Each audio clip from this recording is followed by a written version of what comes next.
Hey guys, tonight we're slipping into the dark and deadly world of Tudor England.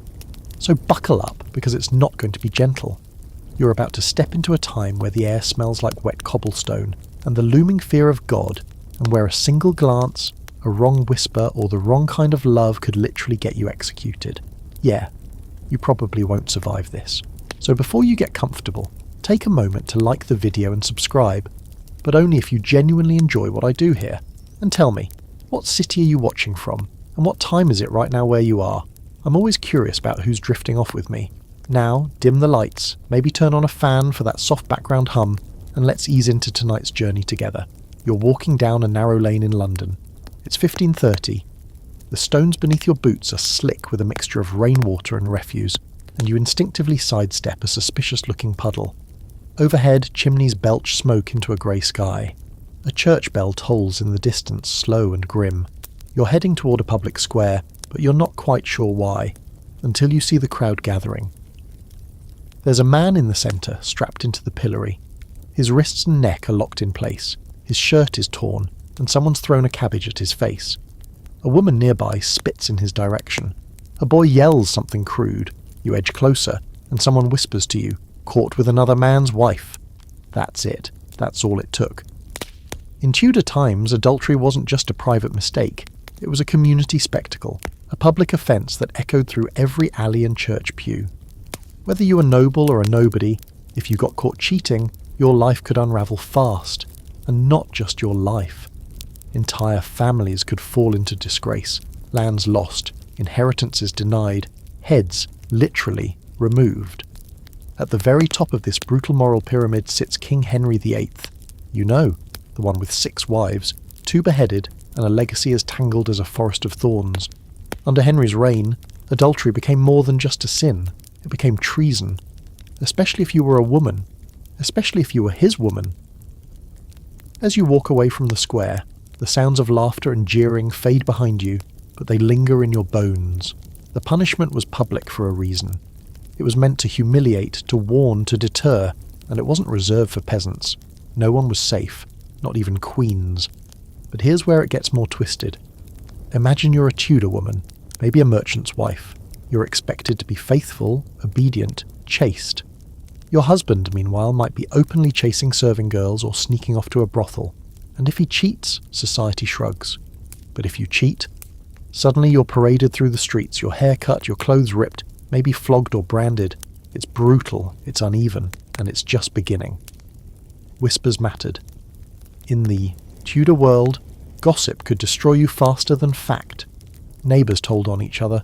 Servants listened at keyholes. If your husband suspected something, he didn't need proof, just an accusation, a witness, or the town preacher on his side. The legal system was eager to believe the worst, especially if you were a woman or poor or, God help you, both. And then there's religion, because of course, religion is baked into everything here like a loaf of sour bread. The Reformation is cracking England in two, and with it comes a whole new moral panic. Sin isn't just frowned upon anymore, it's deadly. And adultery, that's one of the greatest. You're not just breaking your vows, you're breaking God's design for society. The fire and brimstone preachers love this stuff. They talk about unchaste women with such frothing intensity, you start to wonder if they're a little too into the details. And here's a quirky little fact for you. Some towns actually used animal symbolism to humiliate cheaters. If a man was cuckolded, people might draw horns on his door, or even sneak a real pair of antlers into his home. Get it? Because he's got horns now? It's medieval meme culture. Everyone's in on the joke. Everyone except the guy with ruined honour and no legal recourse. But here's where it gets scarier. You don't even have to commit adultery to suffer the consequences. The suspicion alone could ruin you. A husband could accuse his wife out of jealousy or political motivation. A woman could be arrested for being seen alone with a man. Noble families were especially paranoid. Bloodlines were everything. If a child was suspected to be illegitimate, that could undo decades of alliances and property claims. One bedroom rumour could start a war. Still walking? Good. Let's keep going. Past the butcher's stall now, the scent of blood sharp in your nose. Past the tailor's shop with its colourful bolts of fabric, though you doubt a dress can fix a scandal. Ahead, There's a house with its shutters closed tight. You're told a woman lives there who was once the wife of a local scribe. Beautiful, too beautiful. When her husband found her crying with another man, nothing happened between them, not really. He dragged her into the street. She hasn't been seen in weeks. No charges, just silence. There's an ongoing scholarly debate about whether this culture of punishment actually worked. Some historians argue that fear kept people in line, that public shame was a deterrent. Others think it only pushed affairs deeper into secrecy, making cheaters more clever and more desperate. Either way, one thing's clear: it didn't stop adultery. It just made it lethal. Now take a moment and imagine yourself back in your modern bed, safe, warm, maybe with someone you trust nearby. Back in Tudor times, trust was fragile, like a candle flame flickering in the wind. And adultery? That was the gust that snuffed it out. But don't get too cozy yet. We're just getting started. Next, we're heading to court, the royal court, where eyes are always watching, and the price of passion is far, far higher than cabbage in the face. You arrive at the gates of a palace, the stones beneath your feet smoother now, swept clean by servants who know better than to let the court see filth. This is where you begin to understand how adultery in Tudor times wasn't just about sex or betrayal, it was about power. And nowhere was that more evident than in the story of Anne Boleyn. You ease your way through the crowd of courtiers, all in velvet and silk, murmuring, bowing, smiling with mouths that hide daggers. You're in Henry VIII's orbit now, and everything here is sharp: the wit, the stares, the stakes. Anne Boleyn strides through the room in a gown so intricately beaded it glimmers like a dangerous promise. She turns heads, but not all those heads turn willingly. You can feel it, right? The tension in the air. She's a commoner rising too quickly. She's not playing the game, she's rewriting it. At first she denies the king. That's what really drives him wild. Anne refuses to be just another mistress, tells him plainly that if he wants her, he'll have to make her queen. Bold move? Especially in a world where most women were expected to curtsy and say yes. But Anne isn't most women. You watch as Henry goes to war, literally and figuratively, to make her his. He breaks from the Catholic Church, reshapes the kingdom, and drags England into a whole new religious era, just so he can put a crown on her head. You're standing there the day she's crowned, feeling the buzz of ambition and danger swirling like perfume. But already the whispers have started. She's proud. She's ambitious. She's got foreign blood. She's a witch. Isn't it funny how quickly a woman goes from muse to monster? Anne gives Henry a daughter, Elizabeth, but no sons. And that, in this cruel system, is everything. You watch his eyes begin to wander. You hear the counsellors whisper behind hands. Maybe she's not just unlucky. Maybe God is punishing them for their sinful union. Maybe she's unfaithful. Suddenly everything Anne ever did looks suspicious. She laughed too loud with a musician. She spoke too long with her brother. She encouraged flirtation, they say. And just like that, suspicion becomes accusation. You see it unfold with your own eyes.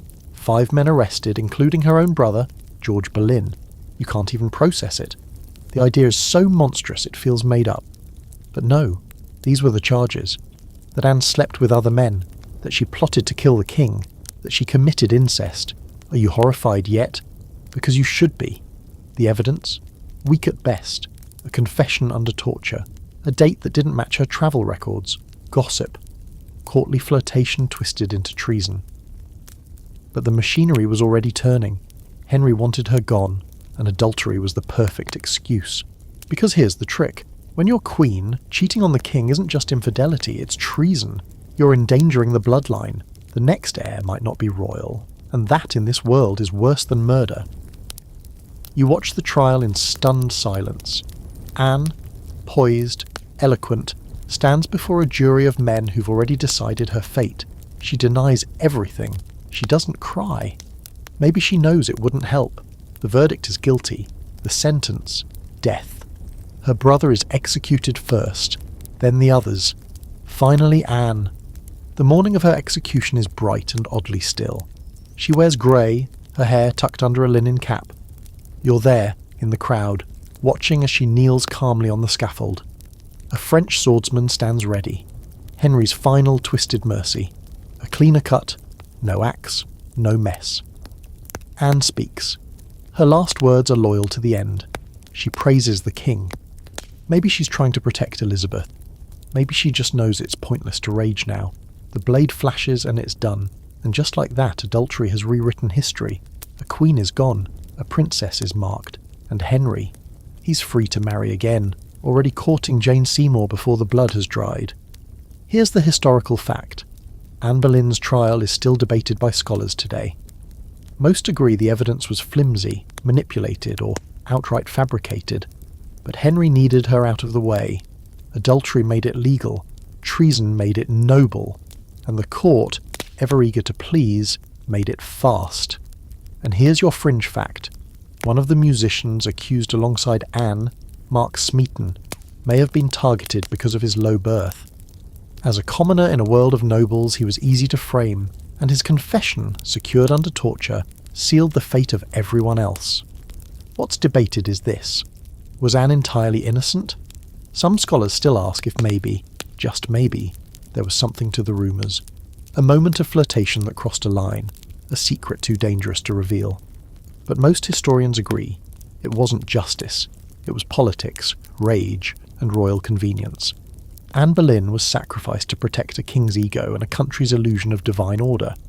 Now you back away from the scaffold, the crowd dispersing around you. You glance up at the palace window where someone else is already watching. Another lady in waiting, another potential queen, another body waiting to be caught in this savage machine. And you've barely scratched the surface. The rules are even harsher for those without a crown. For the next part, we leave behind the court and dive into the black-letter law because the legal system didn't just punish adultery, it built a whole theatre around it. You walk away from the royal court with its silk cloaks and glittering treachery, heading down a quieter corridor of Tudor life where the rules aren't quite as gilded but are just as sharp. The law, that's where we're going next. And not just the law itself, but the way. It seeped into every crack of daily life, like damp through old stone. In Tudor England, adultery wasn't just a matter of hurt feelings.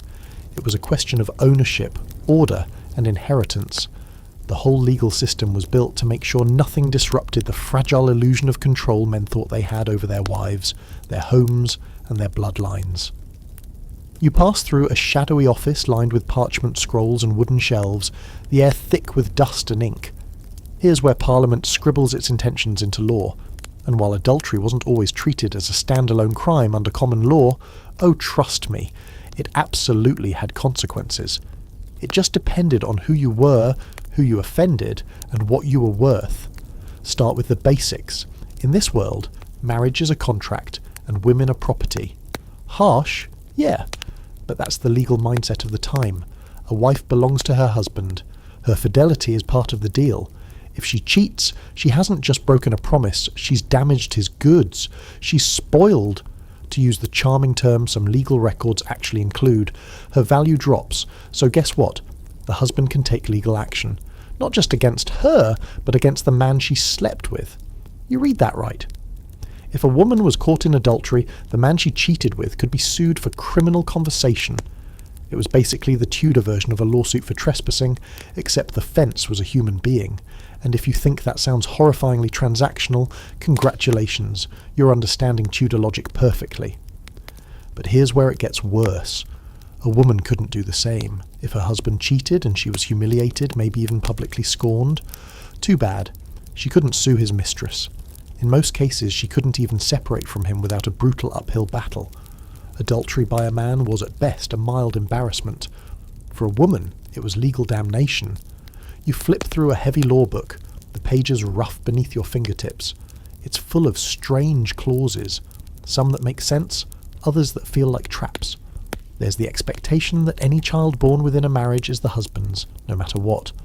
But if rumours started swirling, if someone dared to suggest the child looked a bit too much like the stable boy or the lute player, the husband could petition to have the child declared a bastard, stripping them of any right to inheritance. One rumour could erase a bloodline, and a woman's silence, even her refusal to protest, might be used as evidence against her. You walk into a courtroom. It's not like you imagined. No powdered wigs or solemn dignity here. Just wooden benches, a few scowling men in robes, and a crowd that's a little too excited to hear the details. Trials involving adultery were often tangled with defamation, slander, or worse, charges of conspiracy, especially if politics were involved. You'd think proving adultery would be easy. Just catch someone in the act, right? But Tudor justice demanded witnesses. Proof. Carnal knowledge, as they like to phrase it. So here's where the spycraft starts. Servants were called in to testify. Neighbours swore they'd seen shadows in windows, heard strange noises, seen someone slipping out the back door. Imagine living in a world where every knock on your door might be someone collecting evidence to ruin your life. Privacy was barely a concept, and the more powerful your accuser, the less chance you had of defending yourself. And while this might sound like an elite problem, it wasn't just confined to nobility. Down in the towns and villages, local courts, called ecclesiastical or church courts, handled cases of moral misconduct. A wife suspected of adultery might be hauled before a panel of clergy, expected to confess, repent, or face penance. This could mean public shaming, fines, or even being forced to walk through town in just her shift, her underclothes, as people watched and whispered. Fringe fact incoming.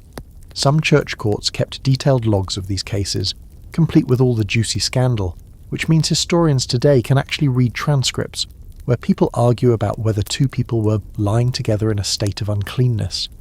These logs are weirdly specific, like they describe noises, positions. One case involved someone breaking into a neighbour's house just to count how many times the bed squeaked. And what about noble families?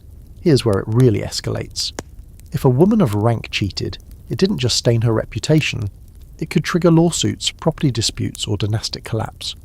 You're watching as a titled lord stands up in court, his hands shaking as he reads a statement accusing his wife of infidelity. Not because he wants her punished necessarily, but because he needs to protect his estate.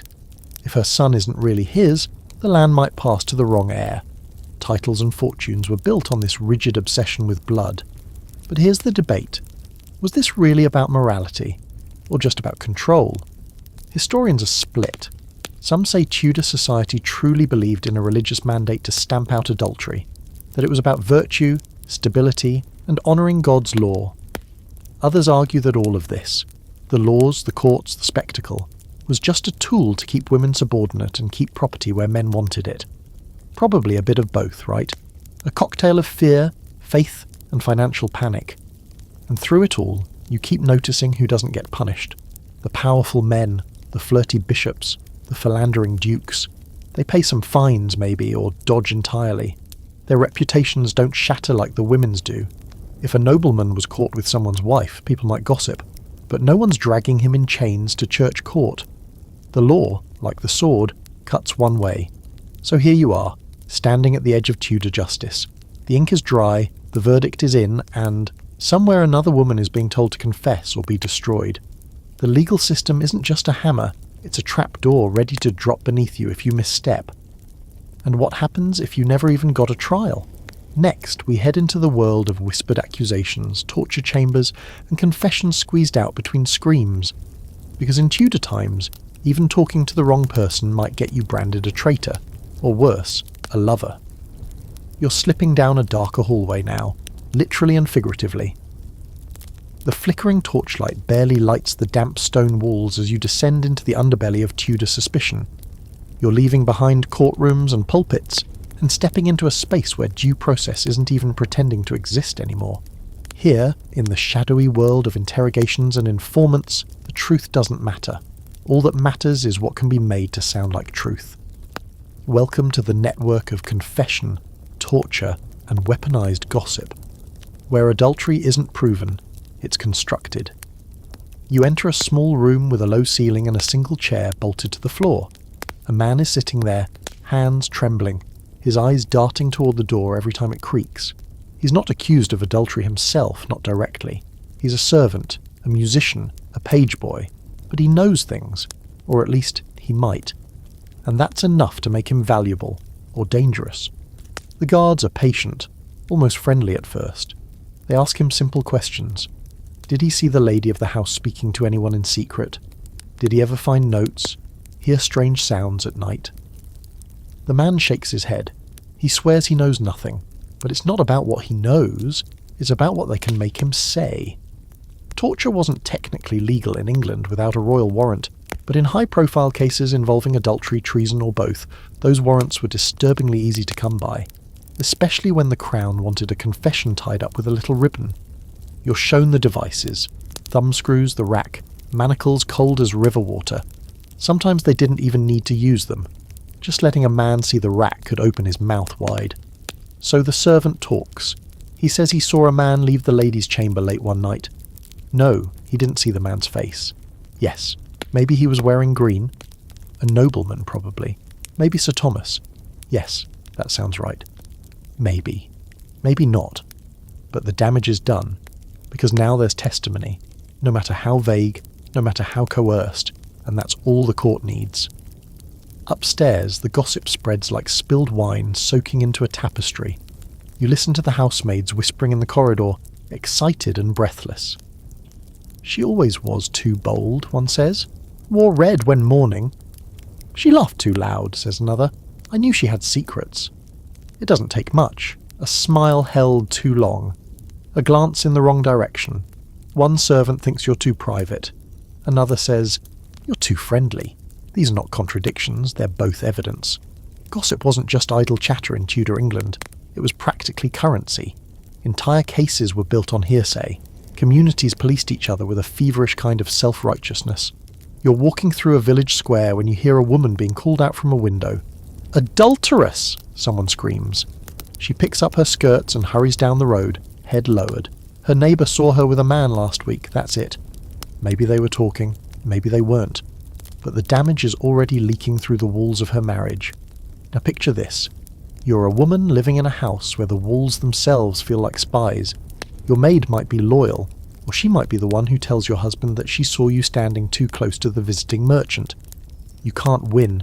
If you treat your servants kindly, they call it flirtation. If you're cold, you must be hiding something. The kitchen staff whispers while chopping vegetables. The neighbours squint when you walk past. You're caught in a trap of constant performance, and any misstep might be the one that sends you to court, or the scaffold. And it's not just women. Men got tangled in this web too, especially if they were seen as rivals or enemies of someone with power. Maybe you're a young courtier, too handsome for your own good, dancing too close to a queen's cousin. Someone accuses you of unnatural familiarity, and suddenly you're being questioned. Not because you actually did anything, but because taking you down helps someone else climb higher. Quirky twist for you. In some Tudor households they actually employed listeners, people whose sole job was to report on others' behaviour. Not spies in the cloak and dagger sense, just quiet, observant fixtures in the home. They'd pretend to be invisible, hovering in doorways, cleaning up after dinner, folding linens, all while mentally cataloguing every raised eyebrow and misplaced touch. These weren't just nosy servants. They were part of a whole system of surveillance, and they could make or break a reputation with one whispered sentence. One particularly infamous case involves Lady Rochford, Jane Boleyn, who testified against her own husband and Anne Boleyn, likely under pressure and perhaps out of fear for her own life. Years later, she herself would be accused of helping Catherine Howard, Henry VIII's fifth wife, meet with a lover in secret. Whether she actually did or not remains a hot debate among historians. But she was found guilty and executed, mentally broken by the end. Her story is a haunting reminder that in the world of Tudor gossip and spying, even informants weren't safe. Once you were useful, you were tolerated. Once you were inconvenient, you were disposed of. So where's the debate here? Historians are divided on just how much people believed the accusations they made. Were communities truly convinced that sin was everywhere, infecting households and damning souls? Or were many of these accusations cynical power plays, jealousy, revenge, or a good old-fashioned scramble for favour at court? Probably both. Some people likely thought they were protecting moral order. Others just wanted to watch someone fall. You move back into the light, climbing out of the undercroft where so many truths have been twisted and sharpened into weapons. But the air up here doesn't feel any lighter. You're beginning to see that adultery in Tudor times wasn't just about private relationships. It was a public currency, a weapon, a trap, a performance in a long, gruesome play where everyone had a role, some written in blood. And where does this leave you? With the women, especially the ones with something to lose. The next step on our journey pulls you into the lives of noble women and queens, married off like chess pieces and punished like criminals just for wanting a moment of freedom, or even the illusion of choice. Now you're walking across cold flagstones into the echoing halls of a noble household where the fire in the hearth barely touches the chill in the air. The tapestries are thick, embroidered with hunting scenes and Latin mottos no one remembers the meaning of. And somewhere behind one of these velvet curtains, a woman is sitting at her embroidery frame, stitching swans or lilies or some poor romantic symbol of virtue, all while her stomach churns. She's a lady, a wife, a mother, but never a free person. Not really. In Tudor England, women like her lived in gilded cages, married for politics, property or alliances, and if she strayed from her assigned script, even emotionally, her fall would be swift, public and unforgiving. You sit across from her in a quiet solar lit with afternoon haze. Her face is calm, even gracious, but her eyes flicker to the door every few minutes. Her husband's away at court, or at a hunting lodge, or with his mistress, though that part's not spoken aloud. You ask her, quietly, what would happen if she did the same, if she found a bit of solace elsewhere. She gives you a tight smile and says, "Then I would die." And she's not being poetic. In Tudor noble society, adultery was the one sin a woman couldn't afford. Not because it was rare. On the contrary, emotional entanglements, secret letters, even clandestine meetings happened. What mattered was whether you got caught. And if you did, especially as a noblewoman, your whole world collapsed in slow motion. Your husband could banish you, strip you of your children, cut you off financially and hand you over to church courts, or worse, to the king's own justice. For queens, adultery was treason. For ladies of the court, it was social annihilation. Meanwhile, their husbands strutted around with mistresses, acknowledged illegitimate children, and barely faced a raised eyebrow. Some even brought their mistresses into the same household. You, think of Charles Brandon, Duke of Suffolk, granted a bit later than our main timeline but still relevant, who married for power and dabbled freely with women who knew they would never hold real influence. No heads rolled, no sermons preached, no townspeople gathered to hiss. It's one of those glaring double standards so baked into the culture that no one even bothers to question it anymore. A woman's body was tied to honour, lineage and property. A man's just part of the furniture. If a noblewoman gave birth to a child not fathered by her husband, it wasn't just a family issue. It could jeopardise entire estates, titles and alliances. That's why the suspicion of adultery could be as deadly as the act itself, and why noblewomen were watched constantly, dressed and undressed by attendants, never truly alone. Their entire lives were chaperoned performances of virtue. One of the most chilling examples is Catherine Howard, Henry VIII's fifth wife. She was young, maybe 16 when she married him, though the records are fuzzy, and she was playful, flirtatious, light. She'd grown up in a household where girls shared beds and secrets, and she may have had relationships before she ever met the king. None of that mattered until it did. Once the rumours started, the court turned on her with astonishing speed.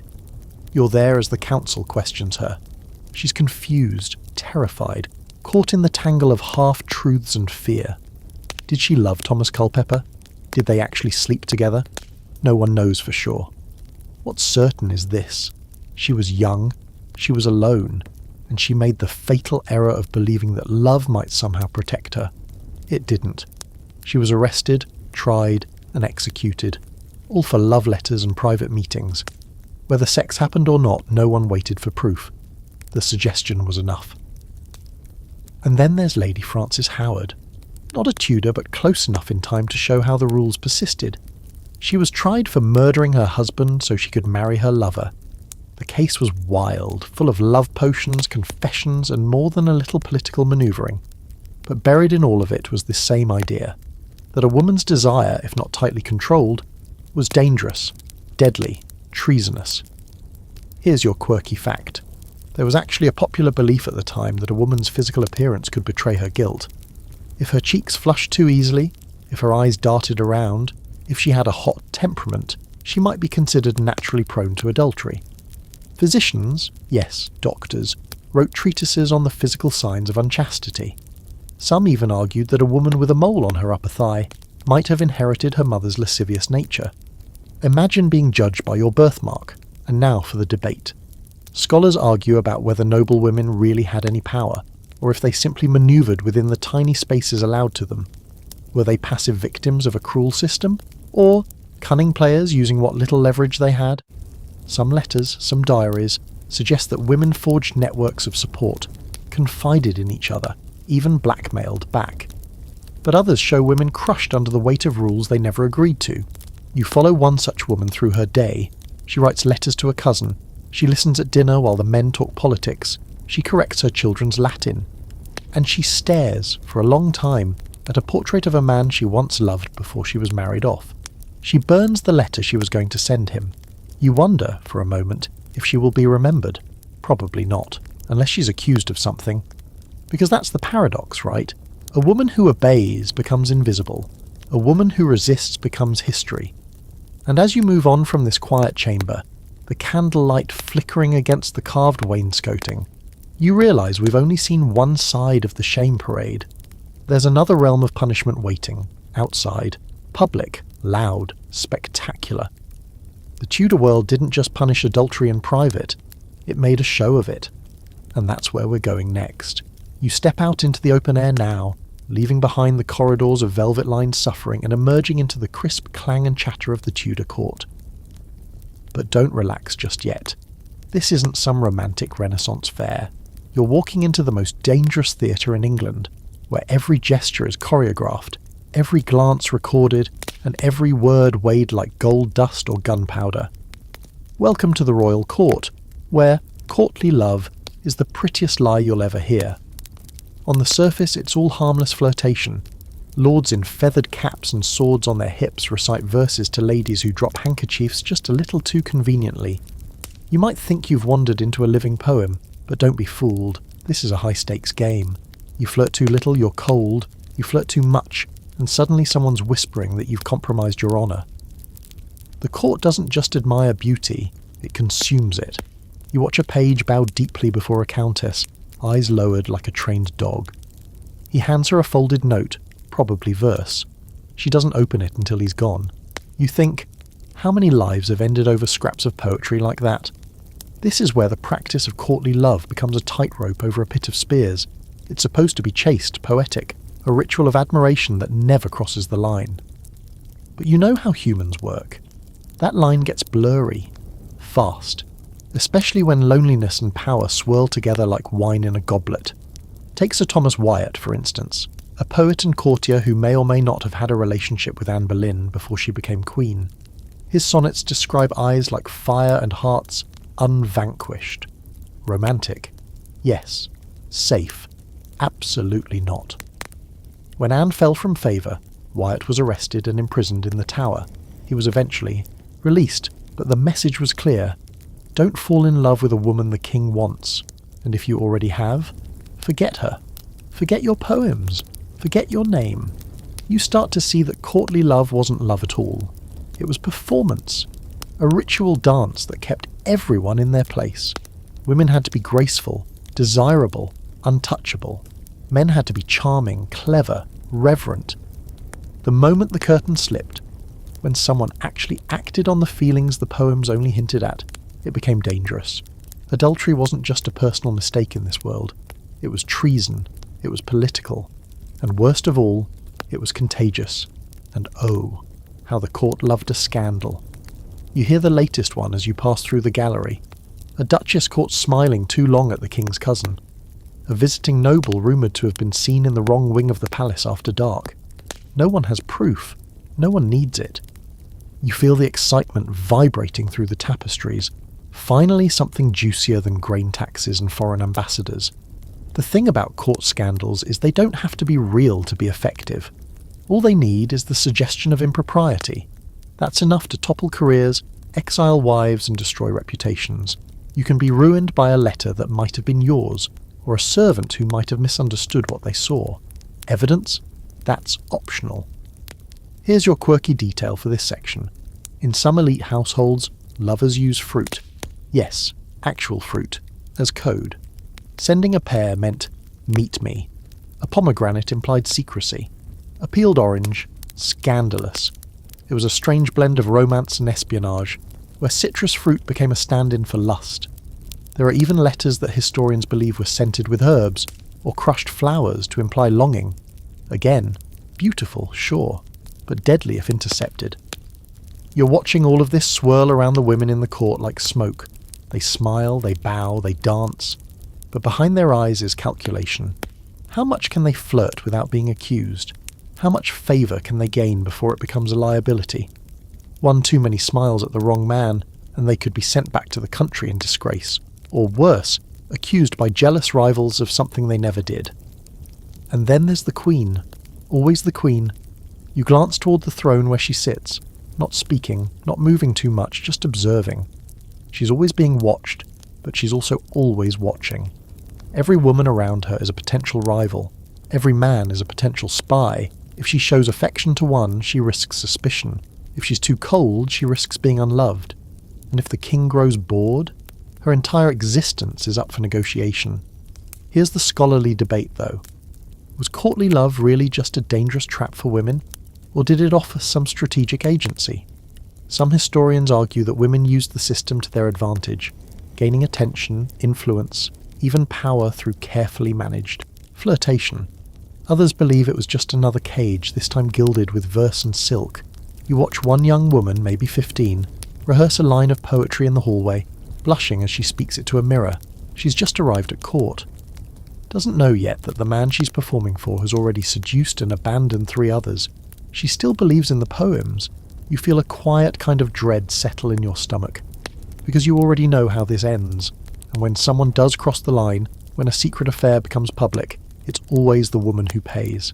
The man might be exiled, fined, maybe quietly reassigned. The woman is disgraced, shamed, sometimes executed, because in the delicate ecosystem of court, her body is tied to the honour of not just her husband, but her family, her country, and the very crown. So you see now how this glittering world of velvet and violets is actually a minefield. Every word is a step, every compliment a risk, and every romantic gesture could be the first nail in your coffin. But what if you're not a noble?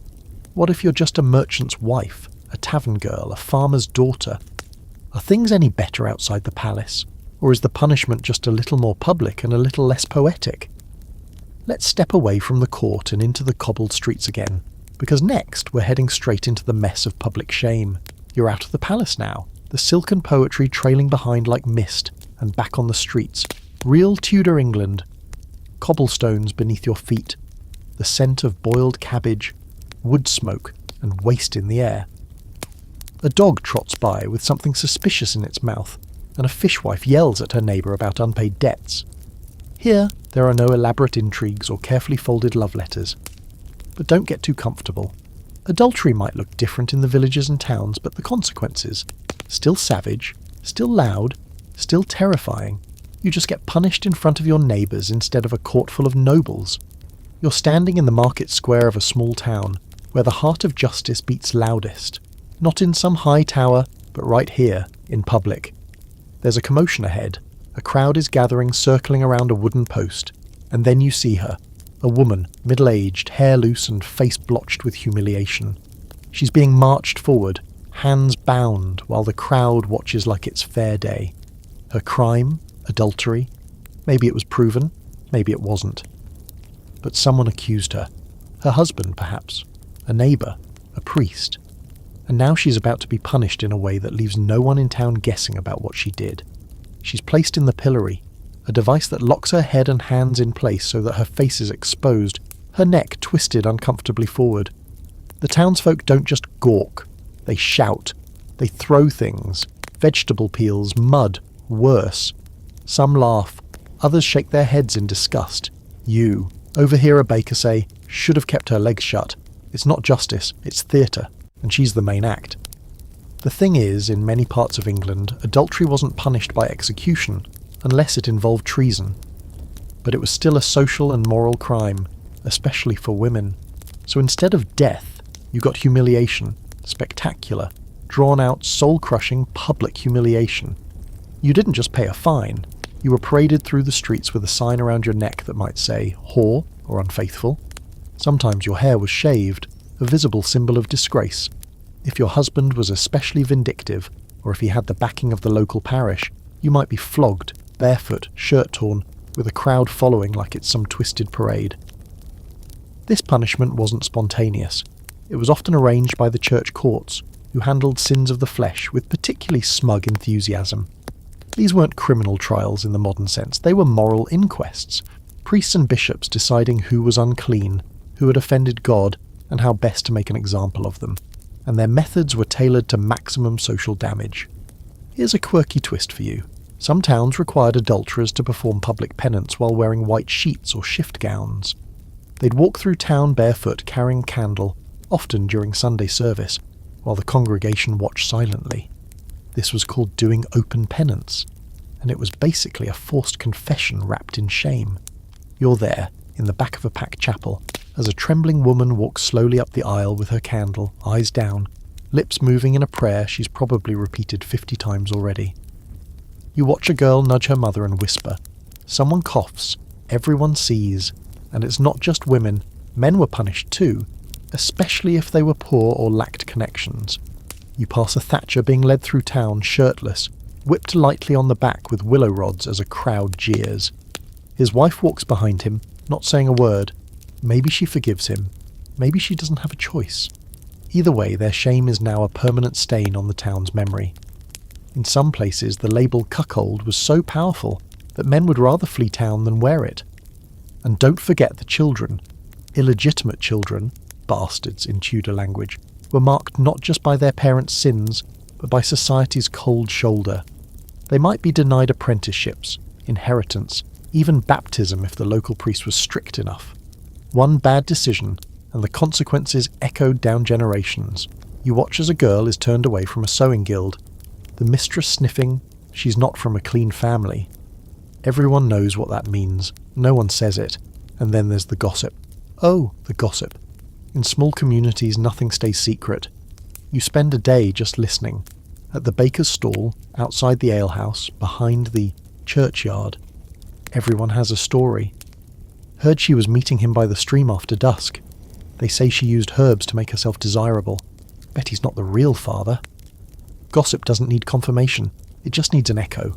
And once your name is dragged through the mud, you don't get it clean again. Not in this lifetime. Here's where historians scratch their heads. Was this community-driven justice actually effective? Did public shaming prevent further affairs, or did it just make people better at hiding? Some argue that these punishments kept social order, that they gave people a sense of moral boundaries. Others say they were tools of control, especially over women, the poor, and anyone who stepped out of line. One thing's for sure, these rituals didn't purify anyone, they just made everyone complicit. The entire village became part of the punishment. It wasn't about redemption, it was about performance, a message. This is what happens when you break the rules. And you're standing at the edge of the crowd again, watching a couple try to walk home after their penance, the woman clutching her shift tight, the man staring straight ahead. No one speaks to them, but everyone watches. As they disappear down the lane, you realise something. In Tudor England, shame didn't fade. It just changed shape. A nickname, a rumour, a memory passed down to children. It didn't matter if the affair even happened. Once the accusation stuck, it was yours forever. But sometimes the rage wasn't satisfied with shame. Sometimes the punishment got personal. Sometimes the mob got involved, and next we're heading into the holy fire itself, the place where adultery and religion collided in the loudest, most self-righteous way possible. The church bell tolls again as you step from the town square into the cold shadow of the parish. You can feel it before you see it, that heavy weight of judgment pressing down from the spire above, thick as the smell of beeswax and damp stone. Inside, the air is still, reverent and claustrophobic, like the walls are leaning in to hear your sins. This is no place of comfort tonight. You're not here for healing, you're here for fire. Because in Tudor England, when adultery met religion, the consequences got truly savage. You're about to walk into a sermon designed to burn you from the inside out. You slide into a pew near the back, careful not to catch anyone's eye. The church is packed, standing room only. People whisper, eyes darting to the front where a woman kneels in her shift, hair undone, pale as parchment. She's the reason they've come. She's the spectacle. But first comes the sermon. The priest steps up to the pulpit, black robes swaying, his voice already rising in righteous fury before the echo has caught up to him. He begins with scripture, of course. Thou shalt not commit adultery, Exodus, clean and simple. But he doesn't stop there. He's turning pages, invoking David and Bathsheba, Jezebel, even the whore of Babylon for good measure. His voice climbs into thunder. Adultery, he warns, is not just a sin of the body, it is a spiritual disease. It poisons the soul. It threatens the entire community. And women, he hammers, must guard their chastity like they guard their homes. The crowd murmurs approval. The woman kneeling doesn't move. This is the fire and brimstone version of morality, fear-stoked, blood-hot, and aimed squarely at women. The Reformation is in full swing now, remember, and England is caught between Catholic guilt and Protestant panic. Sin has become a national obsession, and adultery is Exhibit A. Ministers thunder from pulpits about the collapse of virtue. They call unfaithful women polluted vessels as snares of Satan, doors through which the devil enters. Yes, these are actual phrases recorded in sermons. You sit there trying not to wince, but the church didn't stop at words. Public penance was only the beginning. In many parishes, women were required to confess their sins aloud in front of the congregation, sometimes weekly, until the priest deemed them spiritually restored. Imagine standing up every Sunday, cheeks burning as you mutter, "I beg forgiveness for having lain with a man not my husband," while your neighbours shift uncomfortably beside you, pretending they're not listening. Except they absolutely are. And it wasn't always voluntary. If a woman refused to confess or denied the charges, she could be excommunicated, barred from receiving communion, banned from the community's spiritual life. That might sound minor, but it wasn't. In a world where religion touched every part of your life, birth, marriage, death, being cut off from the church was a living death sentence. You became untouchable, a soul in limbo, sometimes literally buried outside consecrated ground. Here's your quirky fact. Some churches even had designated penance stools, or repentance benches near the front, where accused sinners had to sit week after week in plain sight, while the priest reminded everyone of their crimes. These seats were often made deliberately uncomfortable, narrow, hard, freezing in winter, and carved with moral phrases like, "Woe to the wanton." You sit on one now for a moment, just to feel it. Yeah, that's not just a sermon. That's psychological warfare. But religion wasn't always content with public shaming. In some areas, especially in rural parishes where the priest was the de facto judge, jury and executioner of moral life, harsher penance was ordered. Fasting for weeks, wearing sackcloth in all seasons, whipping yourself as you recited psalms. You're shown a tiny closet behind the altar, where a woman once spent 40 days in isolation, weeping over a love affair that may have been nothing more than a kiss behind the orchard wall. And here's the twist. This system relied on accusations. Church courts didn't send spies. They waited for gossip. Neighbours reported neighbours, husbands reported wives. Mothers-in-law, those all-seeing, ever-judging figures, were especially notorious for dragging young brides to the rector with whispered suspicions. The church encouraged it. It was called presenting sin. The idea was that hiding adultery was as bad as committing it. So silence became complicity. Everyone was expected to snitch, or risk being seen as morally compromised themselves. But not all ministers agreed. That's your scholarly debate for this round. Some preachers argued that public shaming did more harm than good, that it turned repentance into humiliation theatre, more likely to spark resentment than true moral reform. Others, especially the hardline Puritans, believed it wasn't harsh enough. They wanted stricter enforcement, more punishments, longer penance. The church split itself trying to decide just how much pain was godly. And you haven't even gotten to the idea of spiritual contamination. Many religious leaders taught that adultery tainted more than the body. It tainted the soul, and by extension, the entire household. A husband who didn't punish an adulterous wife might himself fall under suspicion of being weak, or worse, softened by a Jezebel. Children born in sin were believed to be predisposed to rebellion, illness, or demonic influence. You think that sounds over the top? There were actual exorcisms performed on children believed to be cursed by their mother's affair. Try sleeping after that thought. You leave the church just as the woman at the altar is dismissed. She walks down the aisle in silence, eyes fixed on the stone floor, the crowd parting like she carries plague. No one speaks to her. No one offers a hand. She's done her penance. But the stain lingers. Always does. You glance back at the pulpit where the minister's begun a new prayer, his voice calm now, even soft. But you can still feel the crackle of judgment in the rafters. So where does that leave us? Religion didn't just condemn adultery, it structured its entire theology around it. It turned sin into drama, confession into spectacle, and salvation into a public test of endurance. And if you're still thinking things can't get worse, well, buckle up. Next, we enter the tower. You're going to spend one last night with a queen who's already heard the sentence. You'll listen to the silence before the sword, and you'll understand just how far the church and the crown were willing to go for virtue. The night air presses heavy as you step through the arched gates of the Tower of London, the torches casting long, trembling shadows against the stone. You're not the only one walking these haunted halls tonight. Somewhere inside, high in the Queen's lodgings, Anne Boleyn is breathing her last hours of borrowed time. You're here to keep watch, not just for her, but for this silence that comes before the fall. There's no crowd tonight, no sermon, no scandal shouted from rooftops. This is quieter, colder, a kind of stillness you can't shake, like a breath being held by history itself. Anne has been imprisoned here for days now. You can still hear the echoes of her footsteps in the corridors, pacing between the narrow walls. The tower isn't just a fortress, it's a waiting room for the condemned. Anne's trial is over, and the verdict was as swift as it was inevitable. Adultery, incest, treason, guilty on all counts. The punishment? Death by beheading. You make your way up the narrow spiral staircase to her rooms. The guards nod as you pass. No one speaks above a whisper here. The Queen is still technically royal, though not for much longer. She's been stripped of her title, her dignity, and the allegiance of most of the court. What remains is the woman. Thin, pale, but still composed.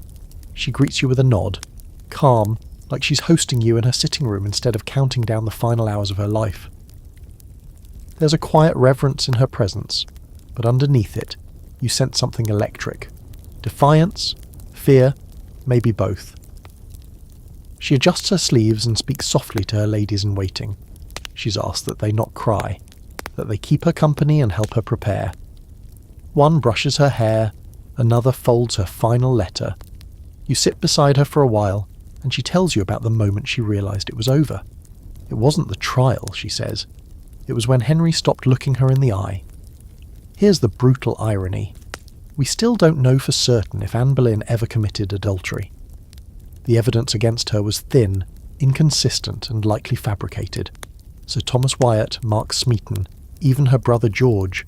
Most modern historians agree their confessions were coerced. Their trials show trials in everything but name. The charges were grotesque. Not just infidelity, but incest, conspiracy, and seduction woven into one lurid tapestry. The real crime, though, Anne failed to deliver a son, and Henry wanted out. You sit there as she tells you about her daughter Elizabeth, just a toddler, too young to know what's happening. Anne worries about what will become of her, whether Henry will care for her, whether the court will let her live in peace. The tragedy is sharp. Elizabeth will grow up to become one of England's greatest monarchs, but tonight her mother is about to be erased from the family tree entirely. It's always strange how royalty makes blood both sacred and disposable. As the night deepens, a French swordsman is brought in, imported specifically for the execution.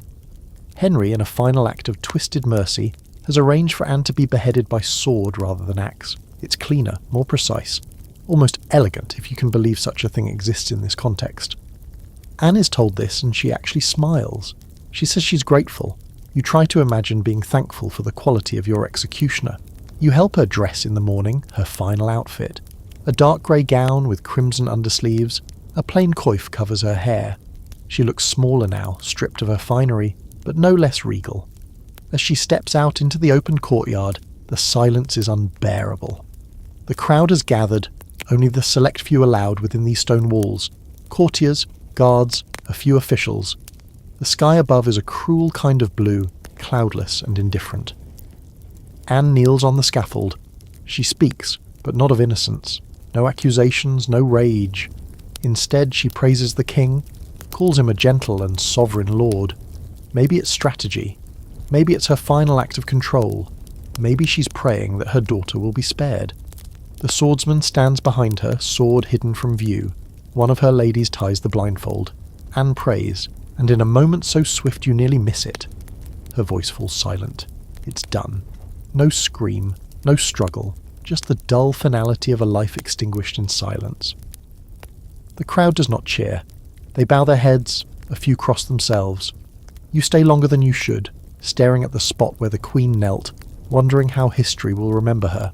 A temptress, a martyr, a pawn. Here's your fringe fact for the night. According to legend, after Anne's execution, her lips moved for several seconds. People swore she tried to speak, her mouth forming silent words. It's likely just myth, born of grief and shock, but it became part of her story. One last whisper history refused to let go, and the scholarly debate, oh, it rages on. Was Anne a tragic victim of a king's fickle heart, or a political operator who played the game and lost? Did she truly betray Henry, or was betrayal just the name men gave to inconvenient women?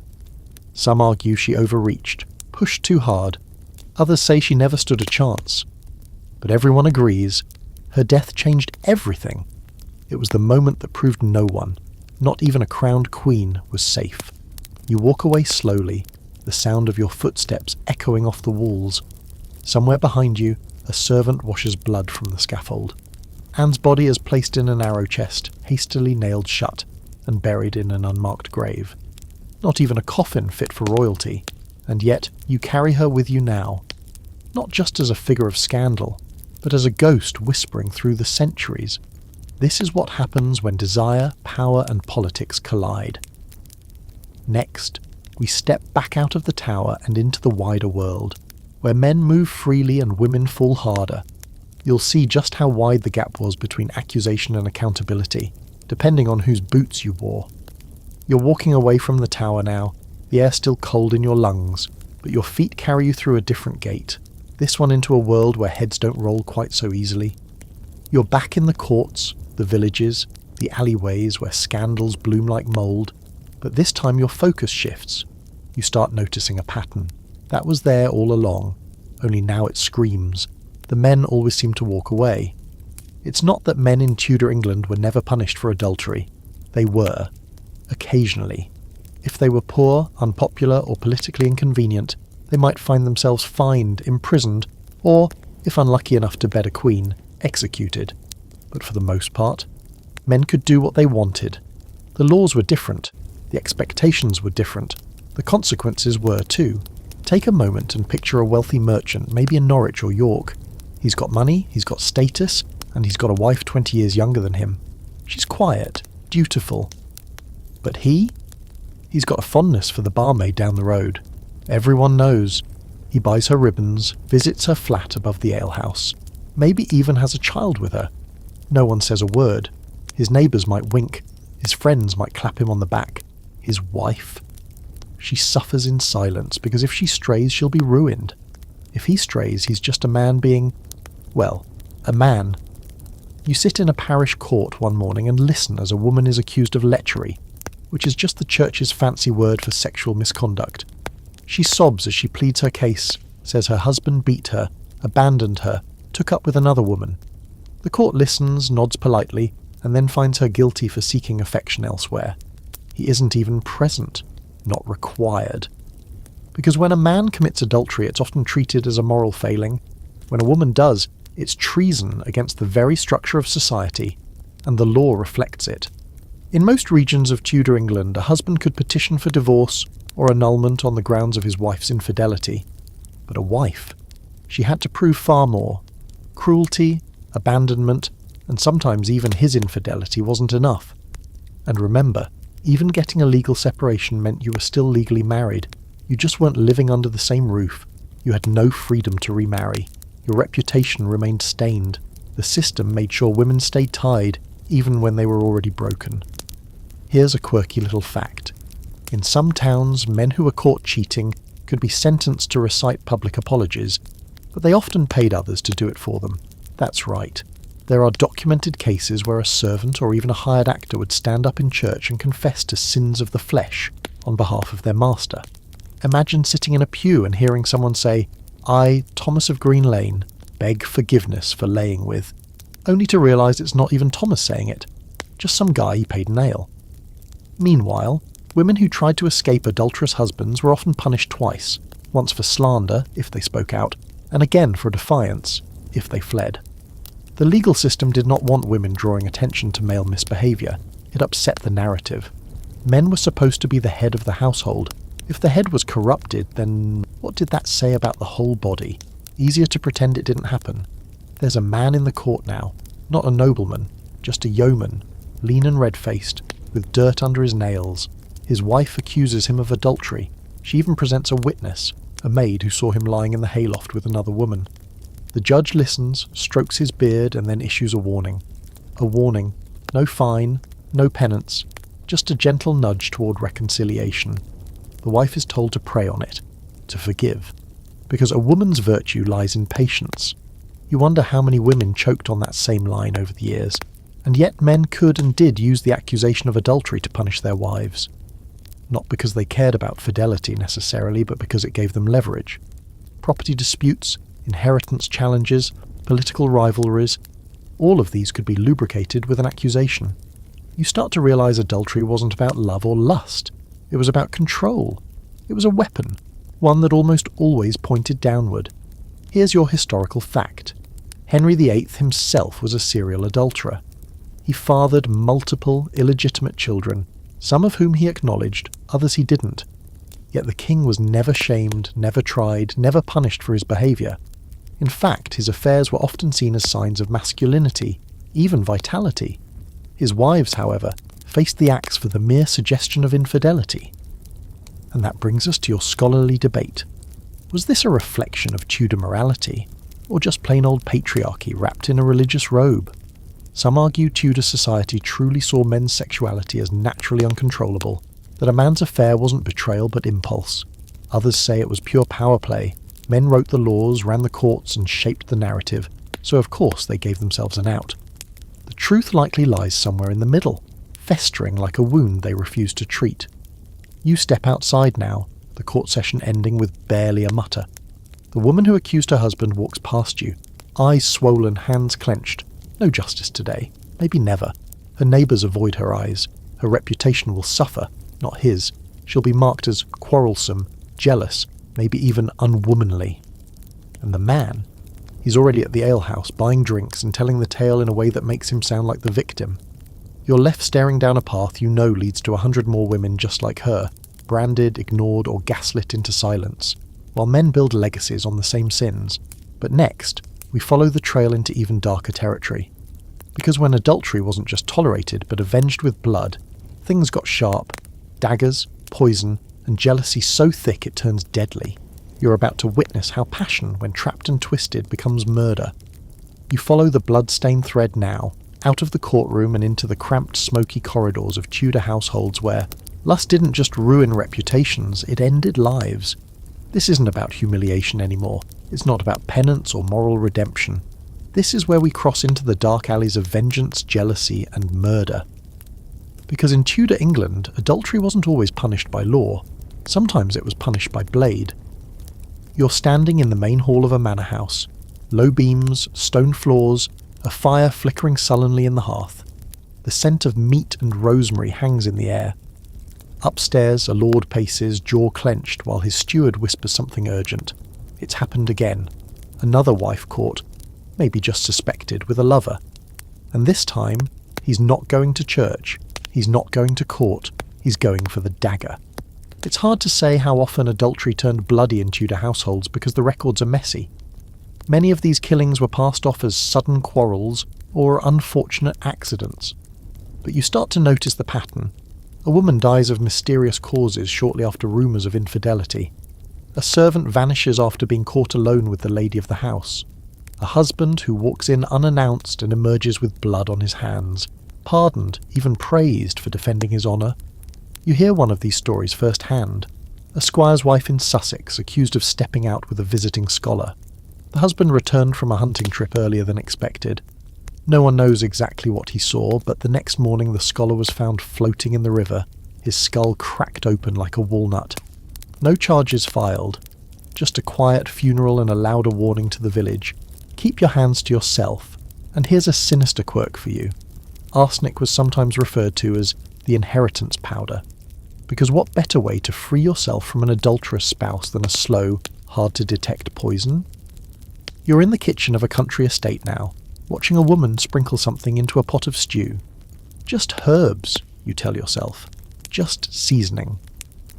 But the taste goes bitter, and the husband spends 3 weeks moaning in bed before finally slipping away. It wasn't always about revenge. Sometimes it was desperation, an abused wife, an affair discovered, a child that shouldn't be. Poison was silent justice, and it wasn't just the upper classes. Among commoners, bloodshed over adultery wasn't uncommon. It was just harder to hide.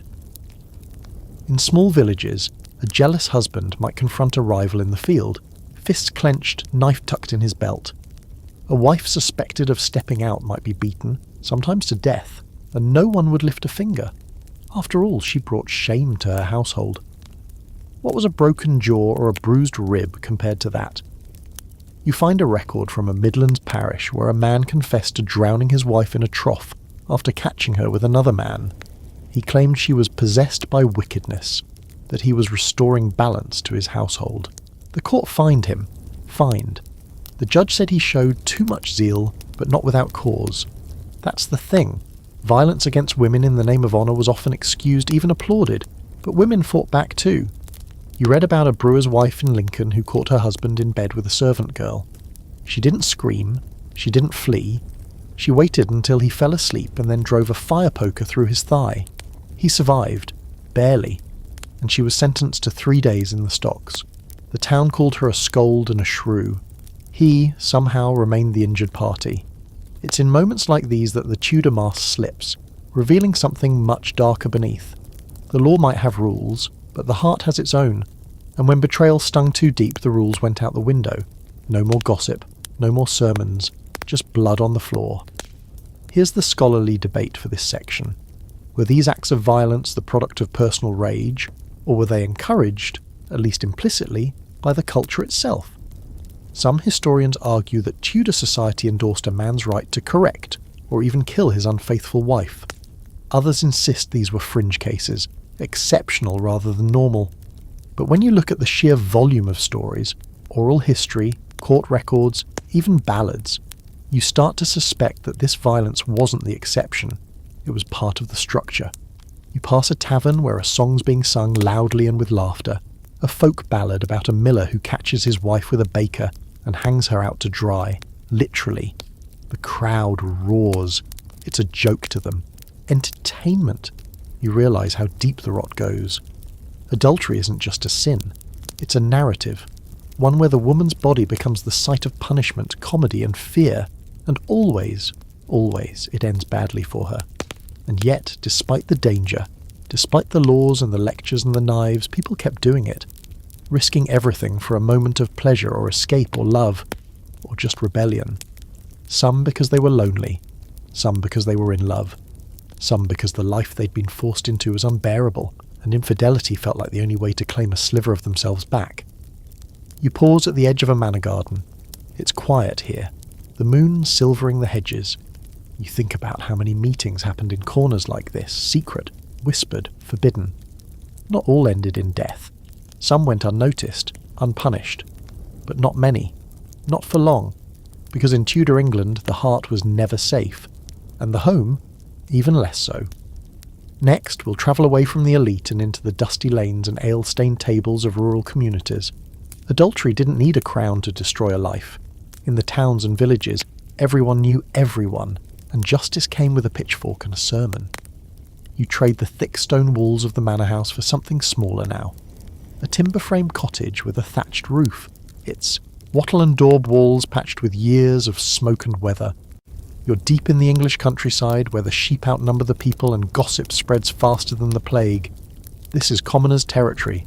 No crowns, no velvet, just mud, thatch, and a whole lot of sharp-eyed neighbours. And if you think adultery only ruined royal lives, think again. Here, it doesn't take much to set the whole village ablaze, with judgment, with shame, sometimes even with vengeance. You arrive in the middle of a gathering. Women with flour-dusted aprons, men in breeches worn thin, children darting barefoot between legs. Something's happened. A woman named Magda, mid-30s, plain-faced, with hands that look more like they belong to a blacksmith than a housewife, has been accused of laying with the miller, not once, but twice. And what's worse, they say the miller's wife walked in on them, right there in the flower store. You edge closer as the town reeve, sort of a part-time judge, part-time tattler, reads aloud the complaint. There's no formal trial, no lawyers, just a half-circle of villagers nodding and muttering, eyes darting to where Magda stands, arms crossed, lips tight. The miller isn't here. Of course not. He's off selling grain, they say, but everyone knows he's hiding. Magda doesn't confess, but she doesn't deny it either. That's enough. The reeve announces her punishment, a walk of penance through the town in her shift, barefoot carrying a wooden ladle as a mock symbol of her serving ways. It sounds quaint, until you watch it. They make her strip to her linen underdress. She holds the ladle high while villagers line the road, shouting things that make your stomach twist. Harlot! Filthy cow! A teenager flings mud. A boy throws a turnip. The same people who smiled at her last week now spit in the dirt as she passes. Her face is stone. Her feet bleed on gravel. But she doesn't cry. This is what justice looks like out here. Homegrown, improvised, but devastatingly effective. Public shaming was the preferred method in rural England because it didn't cost anything. No need for officials or dungeons, just your neighbours, your reputation, and the endless echo of a story repeated until it hardens into truth. And these stories never died. You spend time at the alehouse that evening, sitting near the hearth while the old men swap tales. They remember another woman, Joan the baker's wife, who went strange after being caught with a stable hand. She was forced to stand on a barrel outside the church and recite a confession each Sunday for a month. Her hair was cut short to show her shame, and the children called her Joan No-Lover for years after. Even after she died, they say, her name was whispered like a curse, quirky twist. In some towns they staged mock parades for adulterers. Picture this. A man accused of cheating is tied backward on a donkey, paraded around with pots and pans tied to his waist while the crowd jeers and bangs spoons. It's part punishment, part theatre, Tudor slapstick if you can believe it. It doesn't matter if he's guilty. The point is the humiliation. Laughter is just another blade. But more often the women took the brunt. A man accused of adultery might lose a bit of face, sure. He might buy drinks for the whole tavern to make up for it. But a woman? She'd be marked. Literally sometimes. Burned on the cheek with a brand, or forced to wear a scarlet A stitched onto her clothing. Not always, not everywhere, but enough that it haunted every town from Kent to Cumbria. Here's what you start to realise. Adultery wasn't just a sin in rural communities. It was a breach of communal trust. These were tight little ecosystems. Everyone depended on everyone else. If you were sleeping with someone else's husband, you weren't just breaking vows. You were destabilising the entire network. That woman made the cheese your family eats. That man helps bring in your hay. That child might be playing with yours. If trust faltered, the whole village cracked. So the community took justice into its own hands. Not out of piety necessarily, but out of fear. You listen to a midwife explain it over cider. If she'll bed another man, what else'll she lie about? There it is. Adultery wasn't about sex. It was about honesty, predictability, control. And when those crumbled, people got scared. Scared people throw stones. Now comes the scholarly debate. Were these punishments actually mandated by the law, or just local traditions taken too far? Some historians argue that church courts explicitly encouraged public penance. Others say the worst punishments, like shaving heads or branding, were unofficial, born from mob justice rather than legal decree. And that's the thing about rural Tudor justice. It often blurred the line between law and ritual. What mattered wasn't what was legal. What mattered was what the town believed should happen. You visit a different village next. Quiet, a little wealthier, more conservative. There adultery is whispered about but not punished publicly. Instead, the church arranges for discreet separations, hushed fines, and promises made behind closed doors. It's all very civil, very polite. But the result is the same. Women vanish from pews, children are passed off as nieces and names go unspoken. And let's not forget the men who used adultery accusations to settle personal scores. One man reports his rival for lying with his wife, even though he has no evidence. It's just a way to drag his name through the mud. The wife, young, newly married, denies everything. But now the stain is there. The couple moves away within a month. You'll never know if the claim was true, no one will. You end your walk in a small village chapel where a woman kneels alone praying. She was accused once, years ago. The town's mostly forgotten it, she says, but her son hasn't. He left for London at 17 and never wrote back. That's the true toll here. Fathers who won't speak to daughters, husbands who never forgive, children who carry their mother's shame like a ghost in their name. So while the courts handled the paperwork and the nobles played politics, it was places like this where the social cost of adultery hit hardest. No execution, no scaffold, just everyday cruelty, stretched out over years. A look, a joke, a silence that never ends. But what if the shame started before the affair even happened? What if a woman was accused before she'd done anything, before she'd even married? That's where we're headed next. Into the strange, humiliating rituals that tried to test a woman's purity. Because in Tudor England, they didn't just punish adulterers, they tried to predict them. You're led into a small room now, bare walls, one narrow window, and a low wooden table in the centre. There's a jug of water, a cloth, and a candle burning low. You could be in a chapel or a prison. But really you're in a strange sort of laboratory, a place where truth is supposedly found not through reason or law, but through humiliation. This is where the Tudor obsession with chastity goes full throttle. Not just catching adultery after the fact, but trying to prevent it by testing a woman's virtue before she even had a chance to sin. Welcome to the purity inspection. It's as invasive as it sounds. You're here because a young bride-to-be, let's call her Alice, is being examined for signs of virginity. Her betrothed, a reasonably well-off tanner, has demanded proof that she's untouched. And because he's paying for the wedding and her family wants the match, the local priest has agreed. Yes, a priest. Because in Tudor England, virginity wasn't a private matter. It was a legal, religious and financial contract. A woman's hymen was treated like a seal on a scroll. Break it early and everything unravels. Alice doesn't speak. She just sits there, trembling slightly, as a pair of matrons, older women appointed by the parish, prepare for the examination. These women aren't doctors, they're not midwives, they're just experienced, respected, brutal. The process is clinical, cold, and carried out in silence.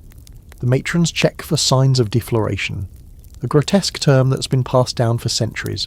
A stretched membrane, tenderness, discoloration, all of it based on bad science, bad theology, and worse ethics. You're in the corner, watching as Alice stares at the wall. She's not crying, not even blinking much. When it's over, the matrons nod. She's declared intact, a virgin, fit to marry, and just like that her future is secured, her reputation preserved, her dowry unthreatened. But her dignity, that's been chipped away in full view of God and neighbour. This wasn't standard everywhere, but it wasn't exactly rare, either. In communities where money and marriage were tightly bound, and where a woman's purity determined the social value of the entire union, these inspections were tolerated, even celebrated. They were supposed to reassure husbands. Peace of mind, one man calls it. More like legalised violation cloaked in piety. And then there were the post-marriage tests, the infamous bloody sheets.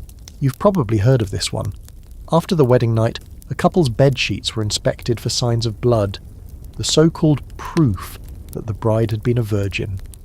In wealthier households, a servant would carry the sheet through the house the next morning like a victory banner. In villages, neighbours might peek in to see it hanging from the window. If the sheet was clean, whispers, accusations, sometimes annulment. Here's your quirky fringe fact. Some desperate brides faked it. Animal blood, pricked fingers, crushed berries, whatever worked.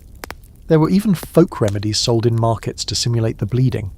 It was all smoke and mirrors, but that's what Tudor morality had come to. Perform chastity convincingly, and you're safe. Fail the performance, and your life might fall apart. And the men? Well, no one checked their purity. No sheet tests, no body inspections. A groom could arrive drunk, dishevelled, and boasting about past adventures, and no one blinked. His experience made him manly. Her experience made her spoiled. This wasn't just double standard, it was systemic imbalance, soaked into every prayer, every rule, every whispered threat. You listen to a midwife in York explain the rules. She's delivered dozens of babies, stitched wounds, and bathed the dying, but still she's called in for maid inspections. She hates it. God sees the heart, she says quietly, but people want to see the blood. And she's right. In Tudor England, faith often bowed to spectacle, and what if a woman failed the inspection? What then? If she was lucky, the marriage was simply called off. Her dowry returned, her reputation dinged but salvageable, especially if her father had money. If she wasn't lucky, she might be declared damaged goods. She could be sent to a convent, or forced into marriage with a man willing to overlook her shame for a reduced price. Sometimes she was simply cast out, sent to distant relatives, forgotten. You visit a convent where two young women are kneeling in prayer. One was found unfit the week before her wedding. The other confessed to loving someone she couldn't marry. Neither has spoken since they arrived. The sisters are kind but distant. These girls are being stored, not saved, kept from view so they can't embarrass anyone. If they're lucky, they'll be allowed to teach letters or tend the sick. If not, they'll grow old in silence, remembered only in family shame logs scribbled in Bibles. And yet, people still fought back. Some. Women refused inspections. Some tore down the bloody sheets and threw them in the fire. One bride in Essex, accused of fornication before marriage, stood in the middle of the square and shouted that her husband was too small a man to judge any part of her. She was fined for vulgarity, but secretly applauded by the alewives for weeks afterward. Here's the scholarly debate. Were these inspections really widespread, or were they rare outliers exaggerated by later historians? The records are patchy. Some regions kept detailed accounts, others make no mention of such tests. Some argue they were more folklore than fact. Others point to church court rulings and midwife manuals that clearly describe them. The truth likely depends on the class, the region, and how desperate a family was to prove, or deny, a daughter's purity. You step outside again, the sky clouded over, the air cool on your skin. Somewhere bells are ringing for a wedding. Somewhere else, a girl is sitting on her bed staring at the door, wondering if the matrons will knock. What this all reveals is that Tudor society didn't just punish adultery after it happened. It prejudged it. It tried to prevent it by controlling women's bodies before they ever had a chance to choose. Virginity wasn't about innocence. It was about surveillance. It was about branding. And for many women, it was just one more hurdle in a world built to see them fall. But what if, despite all this, despite the inspections, the sermons, the threats, a woman did become pregnant by someone other than her husband? That's next. Because in Tudor England, adultery didn't just haunt bedrooms. It left footprints. Small, crying, undeniable footprints. The cries come before you see the baby. Sharp, high-pitched, barely human in their rawness. You follow the sound through a narrow lane, past thatched cottages and smoke-stained brick chimneys, into a small room that smells of blood, sweat, and lavender, trying very hard to cover the other two. A midwife crouches beside the straw-stuffed mattress. A young woman, maybe 17, lies soaked in her own breath and tears.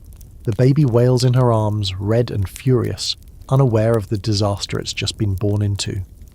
Because in Tudor England, this isn't just a child. This is evidence. Illegitimacy was the ultimate physical proof of adultery. You couldn't hide it. You couldn't pray it away. Once a child was born out of wedlock, or even suspected to be, the world knew, and it punished accordingly. Not just the mother, not just the supposed father, but the child too. The sin in the minds of Tudor society stuck to the baby like tar, passed on through blood and breath. The midwife glances at you, her face tight. She's seen this before. The girl's not married, and she won't name the father. Maybe she truly doesn't know. Maybe she's protecting someone. A farmhand? A married man? A noble? That would be dangerous. She could end up in the stocks, or worse. For now, she just cries and rocks the baby, who is already, at 1 minute old, considered a social problem. You follow the story through the town, within hours everyone knows. Women at the bakehouse whisper. The priest frowns over his prayer book. The local reeve debates whether she should be summoned to church court or if they should wait until she's healed. It's not a question of if she'll be punished, only how. Let's break down the options. In many Tudor parishes, women who gave birth to illegitimate children were forced to do public penance. Same white shift, same barefoot walk. Sometimes they had to carry the child with them as they passed through the streets to the church, where they'd kneel before the altar and beg for forgiveness. If they couldn't afford the baptism fee, the baby might go unbaptized for days or weeks. That meant not just social exclusion, but the risk of a soul trapped in limbo unclaimed by heaven. And what about the fathers? The law technically allowed church courts to summon and fine men accused of fathering illegitimate children, but good luck getting them to show up. Unless there were witnesses, or a written confession, or a very loud midwife, men could easily deny involvement. She lies, they'd say. She beds many. And just like that, the burden flipped back onto the woman. Here's your fringe fact. In some towns, parish officials kept detailed records of illegitimate births, called bastardy books. These books didn't just note names, they recorded rumours, physical descriptions, even whether the baby looked like the alleged father. Imagine reading, in official ink, "The child hath the dark brows of Thomas the Weaver, and lips like his wife's maid." These weren't just documents, they were gossip set in stone. For the child, the stigma began instantly. A bastard couldn't inherit land, couldn't join certain guilds, couldn't hold office. Even if the parents later married, the stain lingered. Legitimization laws varied wildly by region, and most required royal or ecclesiastical approval. That meant money. That meant connections. And if you were poor, too bad. The child would grow up on the fringes, literally without name. That's what the Latin bastardus means.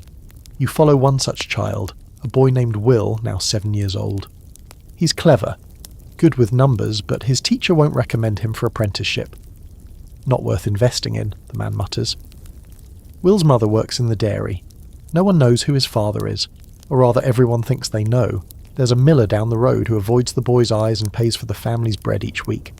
Coincidence, they say. Of course. And sometimes the consequences turned brutal. You hear a story in the next town over. A woman who gave birth in secret, alone, in the woods. The baby was never found. When the woman was discovered, bleeding and dazed, she was accused of infanticide. Whether she killed the child or simply panicked is still debated. But the courts moved quickly. She was hanged within a month. Because in the Tudor world, hiding a pregnancy was practically a confession. Here comes the scholarly debate. Were these punishments driven more by religion or by economics? After all, an illegitimate child meant a child who'd need poor relief, paid for by the parish. That was a financial burden. So was the fear of inheritance disputes, especially in wealthier families. Some historians argue that bastardy laws were less about morality and more about money and land. Others say it was theological, sin made flesh, and society trying to scrub it out before it could spread. Either way, the results were the same. Mothers ruined, children erased, and yes, men sometimes paid a price. If a woman could prove paternity, the man might be forced to pay maintenance, what we'd call child support today. But enforcement was shaky. If he moved away, denied it, married someone else, tough luck. And the parish wasn't exactly in a rush to chase him down. They preferred to punish the person they could catch, and that was always the mother. You walk through a graveyard, quiet now, the stones crooked in the moss.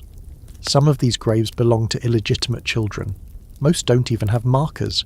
Unbaptized, unclaimed, unloved, at least in the eyes of the law. Their mothers' names, if recorded, are tucked into church court registers under words like fornication and whoredom. No mention of consent, no record of fear, just blame. And through all of this, the women carried not just the child, but the weight of everyone else's disappointment, judgment, and fury. And sometimes, in their arms, a child they loved deeply, a child who might never fully escape the shadow of how they entered the world. But what if adultery didn't end with a ruined woman or a crying infant? What if it ended in cheers, in celebration? That's next. Because as twisted as it sounds, in Tudor England, Executions were often public entertainment, and the fall of an adulterer could be the most thrilling show in town. You're following the sound of footsteps now, hundreds of them, echoing against the damp cobbles like a slow, deliberate drumbeat. It's early morning, but the streets are already filling. You pass vendors selling dried apples and tankards of weak ale, kids balancing on barrels for a better view, and women with shawls pulled tightly over their heads, whispering prayers or gossip. There's something in the air, not excitement exactly, not dread either. It's the weight of spectacle. Because today, someone is going to die, and everyone's here for the show. This is an execution day, and the accused, adultery. Maybe wrapped in treason, maybe not. But the sin is part of the story either way. You're standing near the scaffold now, the wood dark and soaked from last night's rain. A platform of justice, they call it. But it's a stage. Let's not kid ourselves. In Tudor England, executions were theatre, and adultery, especially when tied to politics, scandal or noble blood, was prime box office. You scan the crowd.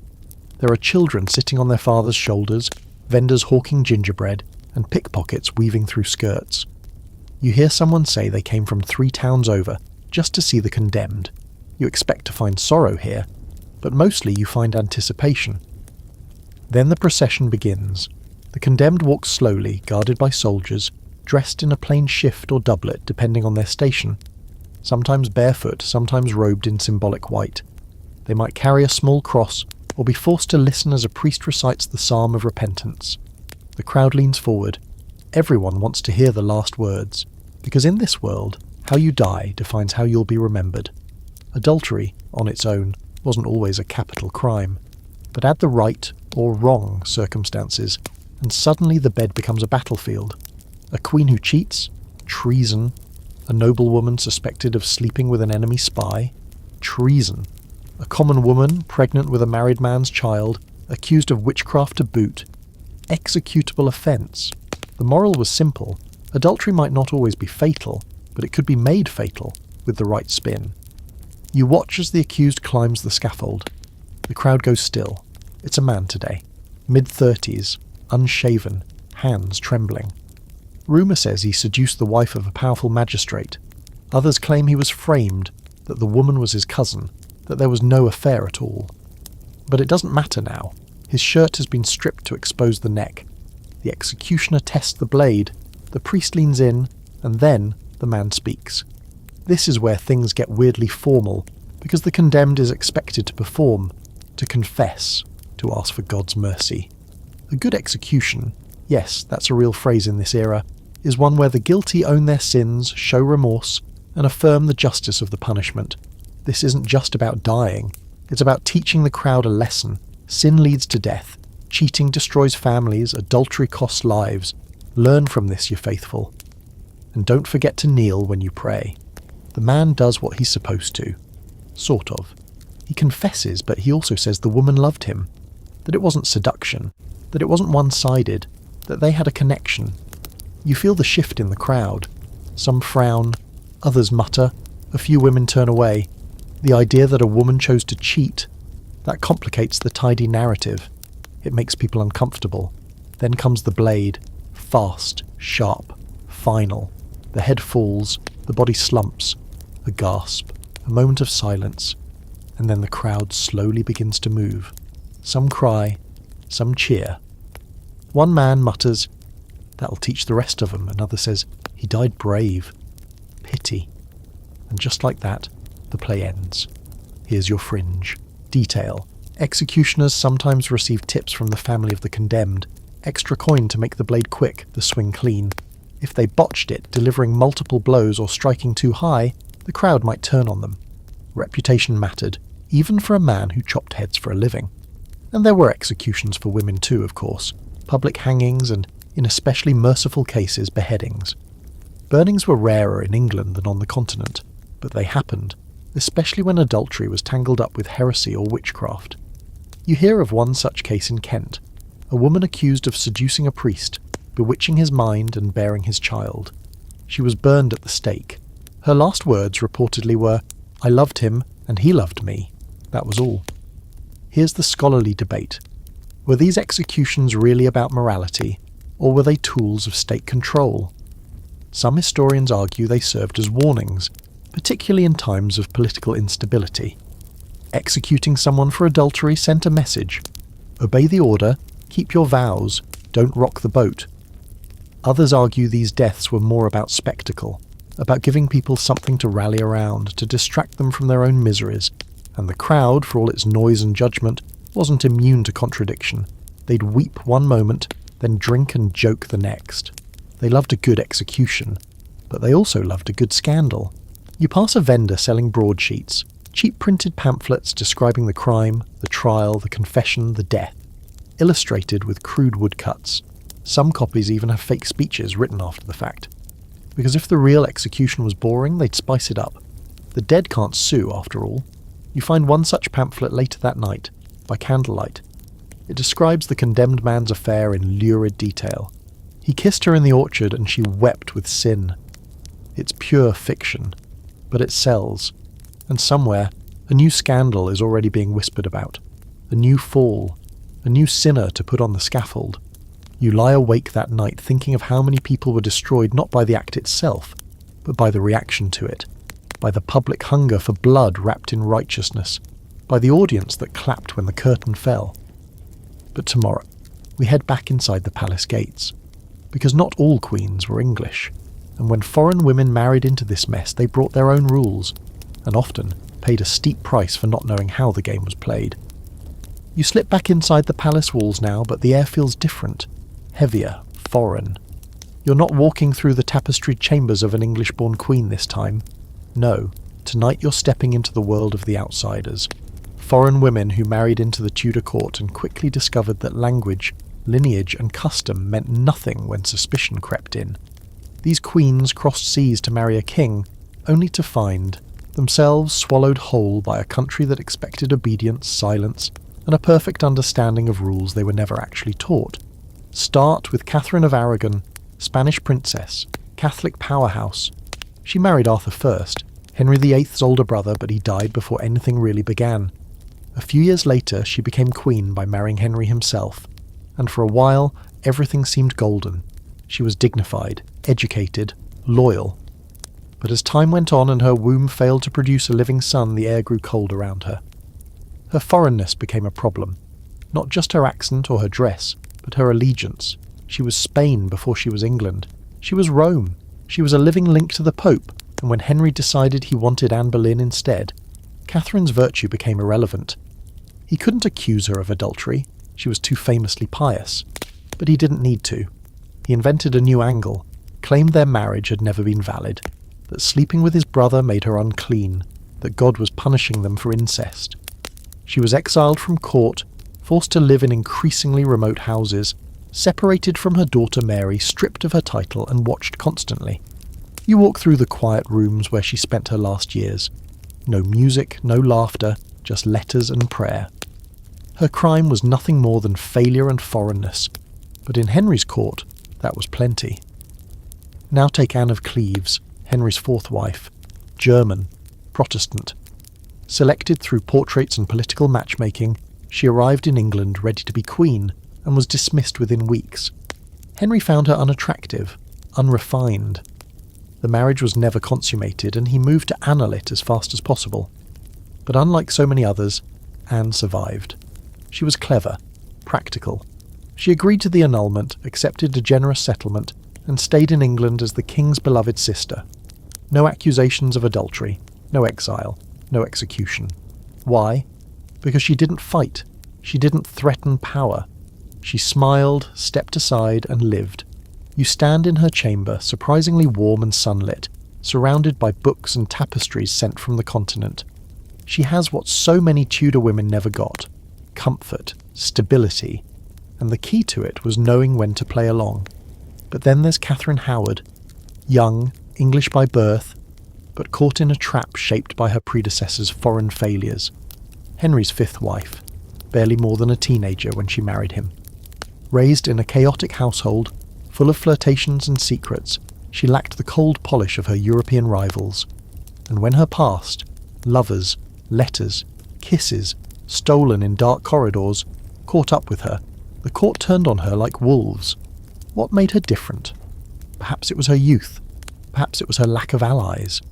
Or perhaps it was that, unlike the foreign queens, she was supposed to know better. She didn't have a thick accent. She'd grown up in court.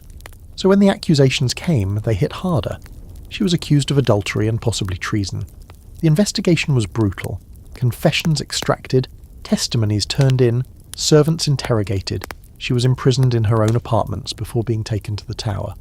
Her final words, they say, were that she died a queen, but would have preferred to die the wife of her first love. And here's your quirky fact. Catherine Howard's ghost is said to haunt Hampton Court Palace. People claim to have heard screams in the hallway, her last desperate plea for mercy as she was dragged away. Of course, ghosts are more metaphor than history. But still, it says something that hers is the one people claim to hear. Not Anne Boleyn's, not Catherine of Aragon's. Catherine Howard, young, naive, and cut down before she even understood the game she was playing. The deeper truth is that foreign queens brought with them not just their clothes and servants, but entire cultural expectations that clashed with the Tudor system. In Spain, a queen might advise the king, argue politics. In Germany, a woman could manage estates, speak her mind. In England, that was dangerous. If you didn't understand the exact tone of the court, when to smile, when to step back, when to stay silent, you could be destroyed. Here's the scholarly debate. Did foreign queens ever truly have a chance in England, or were they always doomed to fail under the weight of cultural paranoia? Some historians argue that queens like Catherine of Aragon wielded real influence, even helped shape policy. Others say they were always skating on thin ice, respected only as long as they bore sons and didn't get in the way. The truth, as usual, is somewhere in the mess. These women were strong, but strength wasn't always a currency the court knew how to spend, and the punishments were never equal. A foreign queen accused of adultery would be judged not just as a woman, but as an outsider. Adultery became evidence of disloyalty to the king, yes, but also to the country. It wasn't just personal betrayal, it was political contamination. You walk past a tapestry showing a marriage ceremony, fine clothes, clasped hands, a priest smiling. The image is serene, hopeful. You think of the women who stood at those altars, unaware that the crown they were about to wear came with no safety, just surveillance. And when the suspicion came, they had no family nearby, no allies, no way out. As you leave the palace, you pass a portrait gallery. Queens with eyes like ghosts, their smiles unreadable. Foreign or English, it hardly mattered in the end. They all learned that love in Tudor England wasn't protection, it was leverage. Next, we slip deeper behind the scenes, into the unseen rooms, the quiet hallways, where every whispered word and every creaking floorboard might be heard by someone listening. Because the Tudors didn't just punish adultery, they watched for it, they planned for it, they built a whole system to catch it before it ever happened. You leave the grand chambers and ceremonial halls now, heading down a narrow passageway that feels more like the throat of a castle than a corridor. The air is cooler here, drier, quieter, but not silent. Because in this part of the palace, the hidden part, people are always listening. You walk past servants' doors, hidden staircases, peepholes disguised as wall panels. Welcome to the Tudor surveillance state. The network of eyes and ears built not with spyglasses or cloaks, but with aprons, candles and keys. Adultery didn't just ruin lives in Tudor England. It turned everyone into a potential informant. You start to notice it. The way a lady-in-waiting lingers just a bit too long outside a door. The page boy who carries notes but always reads the address. The laundress who knows exactly whose sheets she's handling and what stain she finds. This wasn't just household efficiency, it was intelligence gathering. The royal household, especially the queen's, functioned like a living surveillance organism, and every person within it was both vulnerable and potentially weaponized.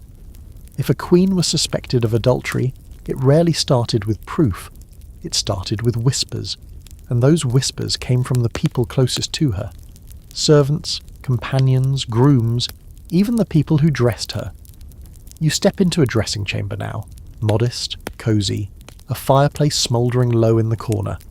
Two women stand at a table folding gowns, but their eyes flick up when the door creaks. You can feel the tension. They know things. They always do. When Anne Boleyn was investigated, it was her own lady-in-waiting, Lady Rochford, who was said to have aided, or at least failed to prevent, her secret meetings. Whether it was true or coerced is still debated. But what matters is this. No one was ever truly alone. There were always eyes in the room. And silence wasn't loyalty. It was a gamble. If you kept your mouth shut and someone else spoke first, you could go down with the ship. So better to speak early. Better to offer information before it's demanded. That was how you survived. And sometimes, the Crown actively planted spies. You're shown a small chamber built into the palace wall with a tiny slit cut through to the next room. For ventilation, someone once claimed. But you can hear through it, clearly. In high-profile cases, Henry's council placed informants among his wife's household staff, people instructed to report any signs of secret meetings, coded messages, or strange behaviours.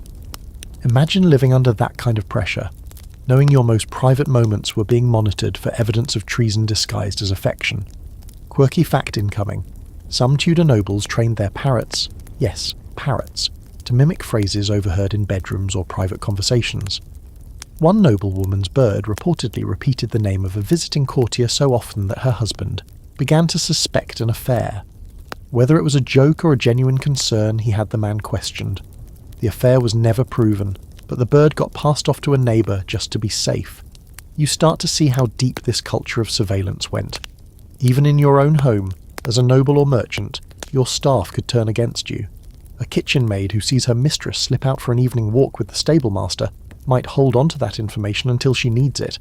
A favour owed, a punishment avoided, a rival brought low. You hear a story of a groom who was caught peering through the shutters of the lady of the house. He claimed he was checking the window latch, but a week later, the husband accused her of adultery, citing the groom as his witness. Coincidence? Unlikely. Here's where it gets nastier. Letters. In a world without phones or private messaging, letters were everything, and they were almost never secure. A note passed from hand to hand could be read 3 times before it reached its recipient.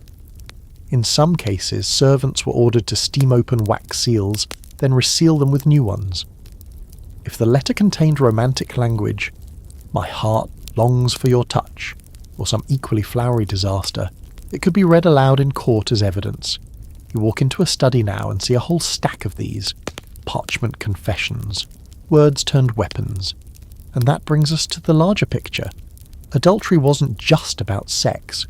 It was about secrets. It was about the ability to conduct a relationship, romantic, political, or both, outside of official control. That was the true threat. When people fell in love without permission, they created alliances the state couldn't monitor, and that made the Crown nervous, very nervous. Some scholars argue that this is why adultery was treated so severely at court. Not because it broke moral codes, but because it created pockets of influence outside the king's reach. Think about it. If a noblewoman fell for a courtier, she might tell him secrets. He might influence her. They might act together in ways the court couldn't predict. That kind of unregulated connection. Dangerous, especially when everything in Tudor politics was balanced on the sharp edge of trust. But not everyone agrees. Others say the obsession with adultery was less political and more personal, that the Tudors, Henry especially, were simply jealous, insecure and desperate for control. Surveillance wasn't a policy, it was paranoia. Henry was a man whose ego grew with every crown he wore, a man who saw betrayal in every shadow. So he built a palace that watched itself, a home that policed its own sins. And you? You can't help but wonder how anyone could fall in love in a place like this. How could you write a love letter when you knew a chamberlain might be reading it? How could you sneak a kiss when the lady folding your stockings was reporting to the Privy Council? As you walk out of the servants' wing, you pass a woman with her head down, arms full of laundry. She doesn't speak, but she doesn't need to. Her eyes flick up just long enough to remind you, nothing here is private. Not your secrets, not your body, not your heart. Next, we slip from court into cathedral, because it wasn't just nobles and queens tangled in lust and lies. The clergy had their own mess, and when men of God started sinning like men of flesh, the hypocrisy could shatter a community. You move now from the whispering corridors of palaces to the solemn stillness of a church. Not just any chapel either, but the grand kind, the kind with vaulted ceilings that disappear into darkness, stained glass windows that glow like saints on fire, and incense thick enough to choke on. The kind of place meant to make you feel small and watched even when you're alone. This is where sin is supposed to be confessed and absolved, not committed. But the Tudor clergy? Well, let's just say they weren't all shining beacons of purity. In fact, some of them were deeply entangled in the very sins they preached against. You walk past the pews, the wooden benches smooth and worn from generations of knees. A priest stands near the altar, robes fluttering as he murmurs a litany. He looks holy, detached, a little bored. But don't let that fool you. This is the same man who, rumour has it, keeps a housekeeper who isn't just there to do the laundry. No one says it outright, of course, but they know. Everyone knows. And everyone looks the other way, because in Tudor England, power cloaked in piety could get away with just about anything. Before the Reformation, Catholic clergy were bound by celibacy. In theory. In practice. You'd be amazed how many priests, friars and monks had nephews that looked suspiciously like them. Or housekeepers who suddenly vanished for 9 months and returned with someone else's baby. The system was an open secret, like a cracked confessional, private enough to deny, public enough to control. You hear one townswoman mutter, "He takes our tithes, but he's taken more than that behind the altar, I'll wager." And once the Reformation hit, things didn't get much better, just messier. The shift from Catholicism to Protestantism under Henry VIII and later Edward VI, Elizabeth, and back again under Mary, created a moral and administrative chaos. 1 year, clergy were required to be celibate. The next, they were ordered to marry or be removed from their posts. You imagine being a country vicar trying to figure out whether his marriage was legal this week. A spiritual roulette wheel. And when the rules shifted too fast, enforcement fell apart. Affairs happened. Confessions leaked. Congregations began to grumble that their spiritual leaders had no business scolding anyone else. You hear the story of a parish priest in Kent who fathered 3 children with a widow in his village. When confronted, he quoted the Apostle Paul, badly, and said he struggled. With the flesh like all men, he was fined, removed, reinstated 2 years later when a different bishop took over and decided the matter wasn't worth pursuing. That same priest later gave a fire and brimstone sermon on adultery and moral decay, pointing at a couple in the 3rd row the entire time. Here's your quirky fact for the night. Some Tudor bishops kept lists of priests who were notoriously incontinent, an official term meaning can't keep it in their cassock. These lists were circulated discreetly, often kept in sealed documents that only certain church officials could open. They read like a medieval version of a scandal blog. Richard of Hereford, 2 known bastards, 1 public mistress, rumours of tavern girl in Shrewsbury. You half expect to see a star rating next to each name, and then there's the hypocrisy. Oh, the hypocrisy! It's one thing to sin, it's another to condemn others for the same sins while doing it with a choir boy behind the pulpit. You listen to a sermon where the priest rails against wanton women and fleshly appetites, voice shaking with outrage. He pounds the lectern, warns of eternal fire, calls adulteresses sows in silk. Later that night you see him slipping into the back door of the rectory with a young woman in tow, her hair uncovered, her steps hesitant. And yet, the people rarely punished him. Why?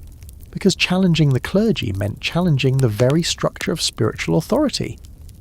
If the priest is corrupt, what does that say about your confession? Your baptism? Your soul? It was easier, safer, to condemn the women involved. Easier to believe that they seduced the poor, weak-willed priest, that he was just a man led astray, that his heart somehow remained holy. That brings us to your scholarly debate. Was the Tudor Church complicit in these affairs, or simply overwhelmed? Some historians argue that bishops and religious councils knew full well about their clergy's sexual misconduct, but chose to overlook it unless it became a public embarrassment. Others say the Church genuinely tried to root it out, but was spread too thin, especially during the political and religious whiplash of the 16th century. Either way, the result was the same. Spiritual authority undercut by whispered scandal. But it wasn't just priests. Monks in dissolved monasteries were sometimes accused of keeping private cells for special guests, usually women. Nuns, too, were not immune to suspicion. A convent near York was investigated after a local landowner claimed his daughter was led astray by a novice. No charges were filed. The records mysteriously disappeared. You can almost hear the silence still humming in the cloisters.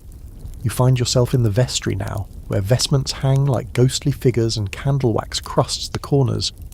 There's a journal tucked in a drawer, half sermon drafts, half confessions. No names, just phrases like, "I touched her hand too, long, and she looked at me in the gallery." You wonder who wrote it. You wonder if they're still preaching. And through all this, the people kept praying. They came to Mass. They took communion. They confessed to men who might be sinning worse than they were. Because what choice did they have? The church wasn't just a building. It was the system. To challenge it meant spiritual danger, social exile. So instead, they whispered. They mocked. They told stories over ale and hoped their daughters wouldn't catch the priest's eye. As you step back into the nave, the choir begins to sing. It's beautiful, haunting, sacred. You close your eyes and listen. For a moment, it almost feels pure. But you know better. You know there's something dark stitched into the velvet and gold. Because here, in the house of God, the greatest sin wasn't always lust. It was hypocrisy. Next, we leave the sacred and head into the diseased. Because when plague swept through Tudor streets, people didn't just blame rats. They blamed sin. And adultery, with its contagious passion, became another kind of infection. You're walking through a Tudor street now, but something's changed in the air. It smells different. Less of livestock and bread ovens, more of rot and smoke. The windows are shuttered. The bells toll more often. The doors are marked with black crosses and words scrawled in chalk. God have mercy. You know what this is. You're in the plague years now. The world is tighter, angrier, more afraid. And in this fear, everything becomes suspect. Bodies, breath, and yes, even sin. Especially sin. Because when the bubonic plague swept through England again and again in the 1500s, people didn't just run. They searched for why, and adultery in their minds was just another poison in the blood. The logic, if you can call it that, was terrifyingly simple. Plague was divine punishment, a holy correction. If God let the fleas and rats loose, it must have been because someone somewhere broke his rules. And in a culture where adultery already carried social and legal weight, it didn't take long for the leap to happen. People began whispering that cheaters were carriers, that those who defiled the sanctity of marriage also defiled the community, that sin, like disease, spread faster in the dark. You hear this theory in the market square where two women clutching baskets mutter behind their shawls. She slept with her neighbour's husband, one says, nodding toward a shuttered house. No wonder they're all dead. The other crosses herself. No one knows for sure, of course, but certainty isn't required, just belief. And belief, in Tudor England, was as potent as infection. You pass through a church where the pews are mostly empty. The priest coughs between prayers, his voice cracking as he begs the Lord for mercy on the unclean. But even as he speaks, you can hear the judgment in his tone. He's not just talking about bodily sickness. He's talking about moral sickness. Whispers swirl that those who suffer hardest are those who've strayed from their vows. The harlot's throat closes first, someone writes in a letter. You don't even know who they mean anymore. Maybe they don't either, but it doesn't stop the story from spreading. Here's your fringe fact. Some Tudor physicians actually believed that sexual sin weakened the body's resistance to disease. One medical theory claimed that intercourse outside of marriage heated the blood in ways that made it easier for pestilence to enter. Another insisted that the sin of lust created a foul vapour in the lungs. Never mind fleas or hygiene or proximity to infected corpses, the real danger, according to some, was a broken vow. You could wash your hands all you wanted. If your soul was dirty, the plague would find you. So what happens when an adulterer gets sick? Nothing good. You find one such man, let's call him John, lying in the back room of his cottage. His breath rattles like a sack of stones. His wife sits beside him, face pale, clutching a damp cloth. She's the one who begged for help when he fell ill, but the neighbours refused to come. The priest delayed the visit. Let the Lord sort him, they said. Because John was known for wandering eyes, for lingering at the alehouse too long, for that incident last summer with the miller's wife. No proof, just suspicion. But that's enough. John dies 2 days later. No funeral procession, no burial in consecrated ground. The gravedigger leaves him in a pit with others, no marker. His wife moves away weeks later, taking only what she can carry. In this plague-haunted version of Tudor justice, even the dying get sorted by reputation. But it wasn't all passive cruelty. Some communities took things further.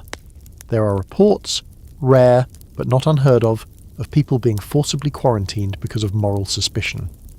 A woman in Derbyshire was locked inside her home with her children after someone claimed she'd brought shame to her marriage bed. No symptoms yet, but plenty of rumours. 2 weeks later, she was dead. Whether from plague or despair, no one knows. And while the plague sharpened the edges of punishment, it also magnified hypocrisy. You overhear a man scolding his daughter for walking with a neighbour boy, calling her a temptress and warning that her sin could doom them all. The same man was seen leaving a widow's cottage after dark twice. But he's not sick. Not yet. And while he might be called careless, no one calls him cursed. Here's the scholarly debate that historians still wrestle with. Did the plague actually change how adultery was punished, or just how it was perceived? Some argue that the fear of disease gave communities an excuse to act on their existing prejudices, cutting off the sinners, both figuratively and literally. Others say the plague didn't change the rules at all, just heightened the panic. That sin was always a convenient scapegoat in Tudor theology, and adultery was just the easiest target when things went bad. Either way, the result was the same. Adulterers became disease vectors, morally and physically. They were shunned, punished, sometimes abandoned in the very moment they needed help most. You pass a field where bodies are being buried. Quick, shallow graves. No names, no prayers. The man digging the pit wipes his brow and mutters, "They should have kept to their vows," but not everyone agrees. You find a woman kneeling outside a cottage, weeping. Her sister died of plague and the town called her an adulteress. She never did anything wrong, the woman says. She just laughed too loud and wore blue. That's all it took. And isn't that the real horror? That in a time of sickness, when mercy was most needed, Tudor society leaned into cruelty, into judgment, into a desperate attempt to find someone to blame. You walk away from the village as the bell tolls again. Another death, another body, another sin marked off the ledger. But next, you head back to the royal circle, because when adultery crept too close to the bloodline, when the lovers wore crowns and shared bloodlines, the scandal didn't just ruin lives, it threatened the very throne. You find yourself back in the great halls of power now, where the marble is polished and the air is perfumed, but the stakes, they've never been higher. Because this time, the whispers of adultery don't point to a miller's wife or a courtier's mistress. No, this time, the rumours reach straight into the royal bloodline. This is where the scandal turns venomous, where adultery isn't just sin or shame, it's treason in silk gloves. Because when those in the royal family are suspected of infidelity, it's not just their reputations at risk, it's the succession, the legitimacy of kings, the safety of the entire realm. You're standing in the gallery of a palace, Hampton Court perhaps, listening to the footsteps of courtiers shuffle behind brocade curtains. They're talking not loudly, but with the kind of intensity that makes your skin prickle. There's a name being passed around, a noblewoman, highborn, close to the king, and another name, a cousin, also noble, also powerful, too powerful maybe. The gossip doesn't stop at an affair. It slides, like oil on water, towards something darker, incest, conspiracy, a love that violates not only marital vows but blood itself. These rumours aren't new. You think of Anne Boleyn again, her name echoing through every Tudor scandal like a ghost that never quite fades. Her trial included charges of incest with her brother, George Boleyn. Historians today still argue over how much of it was fabricated, but at the time, the accusation landed like a guillotine. The crime wasn't just adultery, it was treason through contamination. If a queen bore a child not of royal seed, the entire line of succession could be compromised. And if that child came from within the same family line, it wasn't just scandalous, it was monstrous. You walk past a portrait now, one of those stiff, elegant Tudor paintings where everyone looks like they're holding in a terrible secret. The man has eyes too closely set to the queen's. The curve of their smiles almost match. You wonder what people whispered then, behind goblets and folded fans. The court was always watching, always counting days, comparing features, reading too much into the colour of a child's hair. But this isn't just about actual affairs. Sometimes, all it took was the suggestion of royal blood mixing with anything it shouldn't. You hear the story of a princess, Margaret Tudor, sister to Henry VIII, who, after her second marriage, was rumoured to have taken a lover while Queen of Scots. The claim wasn't proven, but the damage was done. Her reputation tarnished, her marriage rocked, her authority in question, and it all started with a letter, one badly timed line about affection from a nobleman. That was all it took. Here's your fringe fact. In some Tudor portraits of royal children, their features were deliberately softened or blurred to obscure any inconvenient resemblance. Some artists, it's said, were instructed to idolise the child, make the nose more like the king's, the eyes more neutral. In a world where paintings were evidence, beauty was political insurance. And what happens when the king himself is accused of illegitimacy? You find a story tucked in a dusty ledger, a half-erased accusation that Henry Fitzroy, Henry VIII's acknowledged but illegitimate son, may have been the result not of lust but of a misstep by his mother, Elizabeth Blount. It didn't stick. The king loved the boy, saw him as a kind of backup heir. But the rumour was there, barely whispered. And in Tudor England, even the thinnest whisper could be fatal. The court didn't need proof. It needed tension. And nothing stirred the pot like suggesting that the royal family tree was tangled. If you could hint that a prince wasn't truly of noble blood, or worse, born of adultery, you could delegitimize him, knock him out of the line of succession, and maybe even install someone more convenient in his place. It was political warfare disguised as moral outrage. That's the scholarly debate here. Were these accusations truly rooted in concerns about morality and lineage, or were they tactical weapons?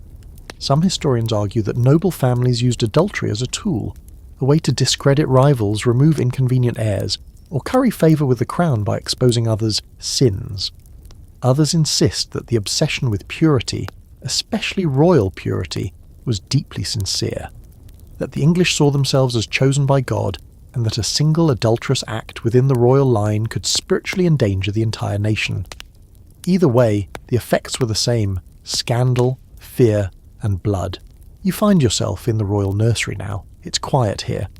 The walls are painted with pastoral scenes, soft animals, and shepherds that look unnaturally serene.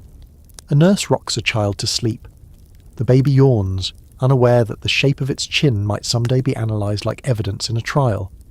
You think of Elizabeth Atherna, child of Anne Boleyn.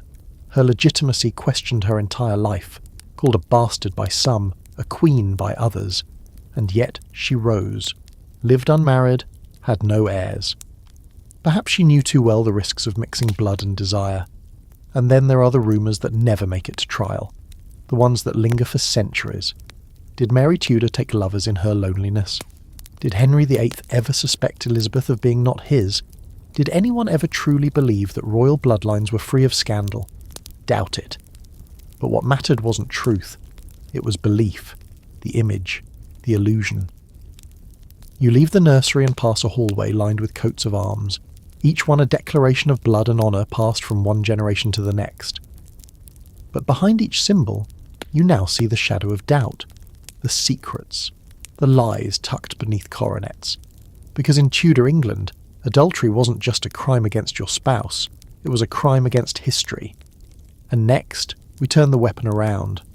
We look at the lovers themselves, not the cheaters, but the seducers.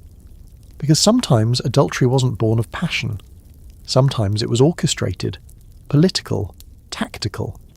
Sometimes it was a trap laid for queens. You step now into a different kind of room. Not a bedchamber or a courtroom, but something colder, more calculating. A place where intimacy is used not for love, not even for lust, but for leverage. In this world, adultery is a trap, and the bait isn't passion, it's power. You're not here to mourn another doomed romance. You're here to see how seduction became a strategy, and how men, especially ambitious ones, could be used to topple women like queens from the inside out. Let's start with the most dangerous role at the Tudor court, being young, male, and within arm's reach of the queen. Sounds ideal, right? Until you realise that just being near a powerful woman made you a suspect. And if that woman happened to be the king's wife, or sister, or niece, You were playing with fire every time you opened your mouth or accepted a glance. Because in this court, men weren't just accused of pursuing women, they were sometimes placed near them on purpose. Take Thomas Culpeper, handsome, charming, and in the inner circle of Henry VIII. He served the king directly, but he also, infamously, spent late hours alone with Queen Catherine Howard. Whether they were lovers or not is still debated. There are love letters, yes, but nothing concrete. What matters is that the letters existed, the meetings happened, and Culpeper was executed. He confessed under pressure, his statements slippery and vague, and was beheaded in 1541. Catherine followed him to the scaffold not long after. But here's the twist. Culpeper might not have pursued Catherine at all. Some accounts suggest she wanted him. Others imply they were both manipulated. Servants passed the letters, courtiers arranged the meetings. It's entirely possible they were pushed together so that someone else, perhaps an ambitious noble with an eye on the throne, could whisper about the queen's affections at just the right time. You see, adultery wasn't always a spontaneous sin. Sometimes it was engineered. Seduction could be a political tool, and young men at court were often pawns, used to compromise women, especially those in positions of influence. Get close to a queen, lure her into scandal, and suddenly her position collapses, and with it, everything tied to her. Alliances, titles, land. Just like that. And here's your fringe fact. In some courts, foreign and English alike, men were trained, formally or informally, in the art of flirtation. Not for romance, for espionage, to draw out secrets during late-night dances, to charm information from noblewomen, to tempt the bored and powerful into saying something they'd regret. Think of it as Tudor honey trapping. Cloaks, swords, and smirks instead of microphones. You sit in on a court dance now, watching as couples rotate through a slow pavane. It's beautiful, but it's also a battlefield. Each hand clasp, each glance is measured. One courtier, tall, dark-haired, a favourite of the Queen's household, lingers just a moment too long at her waist. You catch the glance from across the hall. Someone saw, someone wanted to see. And it isn't just queens. Powerful widows were frequent targets, especially those with land or connections. A nobleman might send a younger male relative to court her, to comfort her in her mourning, and before long there's a scandal, a letter, a witness. And now she's not a grieving lady. She's an adulteress. Her property is seized, her titles reassigned, mission accomplished. Some historians believe this was occasionally done with royal approval, that kings and councillors allowed certain relationships to blossom, quietly, strategically, so that they could later accuse and discredit. It's hard to prove, of course. These things weren't written down. But the patterns are there. Over and over we see women rising and then falling, often just as they begin to gain influence. And always, there's a man in the story too young, too handsome, too convenient. There's a scholarly debate about this, naturally. Some argue that these men were victims, caught in the same web as the women. Others say they were willing agents, ambitious, manipulative, and ready to do whatever it took to climb the Tudor ladder. It's likely both. Some played the game, others didn't even realise they were on the board until it was too late. You pass by a window where a scribe is copying down court records. There's a list of interrogations, names, of men questioned about inappropriate familiarity. Most of them gave nothing useful, but a few cracked, maybe under threat, maybe out of guilt, maybe because it was easier to confess than be tortured. Their words fed the system, kept the fire burning. The tragedy is that love, real, genuine, human love, did exist in the Tudor court, but it was nearly always a liability. To love someone in secret was to risk everything, especially if you were a woman with power and a man with ambition. Even the appearance of affection could be used against you. A smile at the wrong banquet, a poem sent in jest, a midnight conversation overheard by someone lurking behind a tapestry. And here's where the hypocrisy cuts sharpest. While women were destroyed for their affairs, real or rumoured, men often walked away with promotions. A young courtier accused of seducing a lady might be sent abroad, then return with new honours. Reformed, they'd say. Matured. Meanwhile, the woman's name was never cleared. She was erased, sometimes literally. You visit the tomb of one such woman, her inscription half worn, her titles gone. But the rumours, they still flicker like candlelight. She loved too easily, trusted too soon, danced with the wrong man. That's how her story was told. As you leave the gallery, a page hands you a note. It's blank, just a piece of folded parchment. But in this world, even that could ruin someone. All it takes is for someone to claim they saw it past, that it smelled of perfume, that it was folded twice, which means something, doesn't it? Because in Tudor England, adultery wasn't just a sin of the flesh. It was a weapon, a rumour, a trap with a lace trim, and no one, especially not the lovers, was safe. Next, we move from whispers to roars, from secret seductions to public shaming, because when rumours of adultery reached the streets, reputations weren't just bruised, they were torched. Now you're outside again, beyond the palaces, the chapels, the shadowy corridors. Out here the ground is rough, the air is louder, and the voices aren't hushed anymore. This is the marketplace, the town square, the heart of public opinion. And here, when rumours of adultery break free from the inner court or noble estates, they don't just echo, they explode. Because in the Tudor world, public shaming wasn't just a punishment, it was entertainment. People came to watch, to laugh, to point, to feel better about themselves. And when an adulterer's name hit the streets, the fallout was less about justice and more about joyless spectacle. You're standing near a pillory now, that infamous wooden frame with holes for neck and wrists. It's been used for all sorts of crimes, stealing bread, insulting the church, refusing to pay taxes. But adultery? That one gets special treatment. A woman convicted of marital betrayal might be locked in this thing for hours or even days, her hair cut short, her shift torn to show just enough for humiliation. The crowd gathers with alarming speed. Children throw eggs. A man sells rotten vegetables specifically for the occasion. 3 turnips for a trollop, he shouts, and people laugh like it's the best joke they've heard all week. And the thing is, it's not always about whether the accused did anything. Out here, rumour holds more weight than fact. If your neighbour says you've been seen slipping into someone else's house, that's enough. You might get called before the parish court. You might be ordered to confess publicly even if you didn't do it. Because what really matters is appearances, apologies, submission. You meet one such woman, Anne, a weaver's wife from just outside Bristol. Her husband caught her speaking too warmly with a travelling tinker and accused her of adultery. No witnesses, no evidence. But he brought it to the churchwardens, and they, eager to maintain moral order, made her do public penance. She walked barefoot from her home to the church carrying a candle the size of her arm, while the town watched in silence. She wept the whole way, not because she was guilty, but because the humiliation would follow her forever. Even years later, when the tinker was long gone and her marriage barely holding, people still called her Anne the Candle. Here's your quirky fact. In some Tudor towns, adulterers were punished with what was called skimmington riding, a bizarre public mockery where effigies of the guilty parties were mounted backward on donkeys, paraded through the streets while people banged pots and blew horns.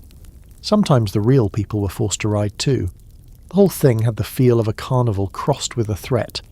Not justice, ritual humiliation. Everyone laughing, but no one safe. You watch a skimmington now. A man accused of cuckolding rides beside a straw-stuffed dummy meant to be his wife. He's red-faced either from shame or the ale someone threw at him. The crowd chants nonsense rhymes. Children chase the procession with sticks. It's horrifying and oddly rehearsed, like a pageant written by someone who hates everyone in it. What's fascinating and darkly ironic is that these public humiliations often reinforce the very power structures that made adultery likely in the first place. Men held economic and legal power, and women, particularly poor ones, had few ways to protect themselves if they were accused. But in the streets, it was the women who bore the brunt. Rarely would you see a nobleman mocked like this, even if everyone knew he had mistresses in 3 counties. But a butcher's daughter caught smiling at the wrong apprentice. She could end up with a shaved head and 100 people laughing as she scrubbed the church steps. And here's the scholarly debate. Were these punishments designed to control morality, or were they just catharsis? Some historians argue that public shaming was about reinforcing communal values, reminding everyone what was expected and what would happen if you stepped out of the line. Others believe it was more about power and spectacle, giving the masses something to judge so they didn't look too hard at their own sins. Because nothing unites a crowd like a common enemy, especially one conveniently tied to lust and scandal. You slip into a tavern afterward, just off the square. The air's thick with smoke and ale and the buzzing tension of people talking about other people. A group of men joke about the woman in the pillory. "She'll do it again," one says, laughing into his cup. Another man frowns. "I heard her husband hits her." The laughter dies just a bit. Then someone shrugs. Still no excuse. And that's the thing. Public shaming rarely stopped adultery. It didn't fix marriages or rebuild trust. It just pushed people deeper underground. You talk to a woman who sells herbs in the next village. She tells you how women come to her in secret for help. Potion to dull desire, powders to prevent pregnancy, even herbs to cool the blood. It's all done quietly. Because if you're caught trying to avoid scandal, that too can be seen as guilt. But the public has a short memory. One day's adulterer is the next week's vendor or mother or milkmaid. Unless, of course, they were especially memorable. Then they become folklore. Names passed down like curses. "Don't be a Bess Sharp," someone says to a girl in town. You never find out what Bess did.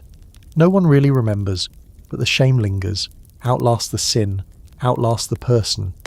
You walk past the pillory again later that night. It's empty now, damp from rain. But you can still hear the echoes of laughter, the creak of the wood, the dull thud of something thrown in anger or sport. And it occurs to you, in Tudor England, justice often looked more like revenge with a crowd than anything divine. Next, we slip back into the shadows, not to spy, but to confess. Because when guilt got too heavy, when punishment loomed, some turned to desperate words and ink-stained fingers. And their confessions, they weren't just soul-saving, they were sometimes the final nail in their own coffins. You're sitting in a small candlelit chamber now. The air is heavy with ink and wax, the table scarred by decades of scratching quills. It's the kind of room where truth doesn't quite breathe freely, but where it often gets recorded anyway, sometimes willingly, sometimes not. This is a confessor's cell, or maybe a scribe's room, or maybe just a quiet corner behind a chapel, where people come when the weight of their secrets finally cracks the spine of silence. You're here to witness a Tudor confession, not just of sin, but of desperation, of fear. Because when adultery carried the kind of consequences it did in this world, sometimes the only escape was through the sharp tip of a pen. The woman before you is trembling. Her name is Eleanor. She's a seamstress, or was, before she found. Herself pregnant, unmarried, and cornered by a neighbour's wife who claimed she'd seen her, in a state of disarray with a certain stable hand. Eleanor doesn't try to deny it anymore. She's come here to confess, not because she wants redemption, because she wants protection. If she tells the truth, writes it down herself, maybe the church will be gentler. Maybe the parish court won't call for penance in the stocks. Maybe they'll let her keep her child. She holds the quill like it's heavier than it should be, her hand shaking as she tries to form her confession. The words come slowly. I, Eleanor W., do confess. I lay with him willingly. She stops, looks at the priest, then continues. But I was afraid to say no. And there it is, the crack in the script, the quiet truth hiding inside the louder one. Because these confessions weren't always clean, or simple, or voluntary. Sometimes women were pressured to confess things they didn't do just to avoid worse punishment. Sometimes they confessed because not confessing meant they'd be accused of witchcraft or defiance.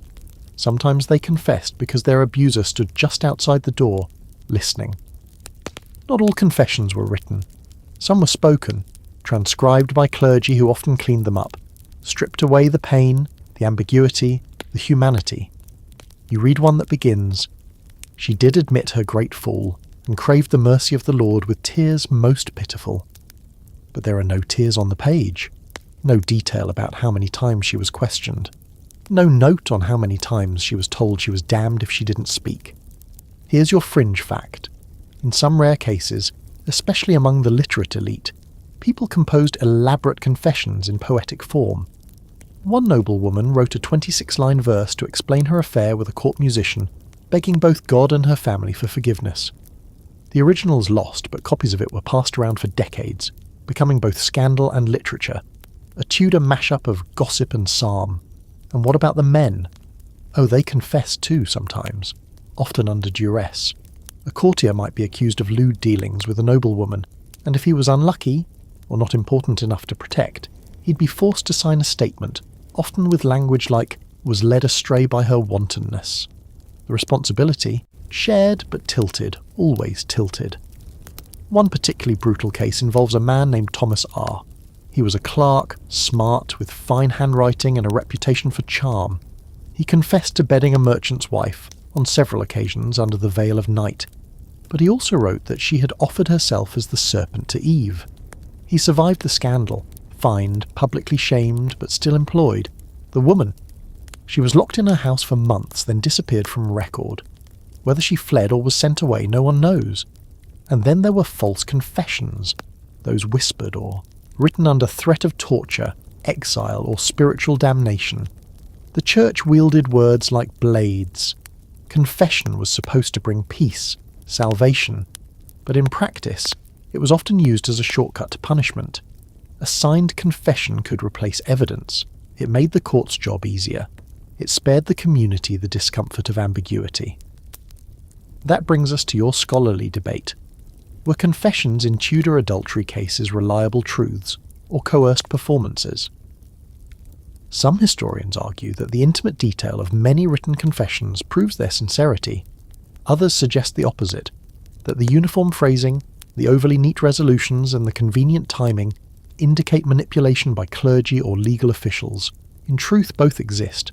Some people confessed out of guilt, others out of fear, a few maybe, because they simply couldn't carry the weight anymore.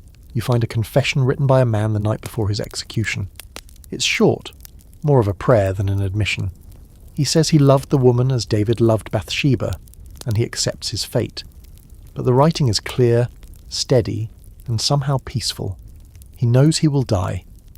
But at least in his mind, the story will be his. There's something haunting in the way the Tudor world turned private mistakes into public documents. You think about how these confessions, scrawled in dim light with shaking hands, outlived their authors. Some still sit in parish archives, yellowed and brittle. Others were read aloud at church or posted on doors. Some were copied into family Bibles, black lines drawn over the names. But not all were so tidy. Some never made it to paper.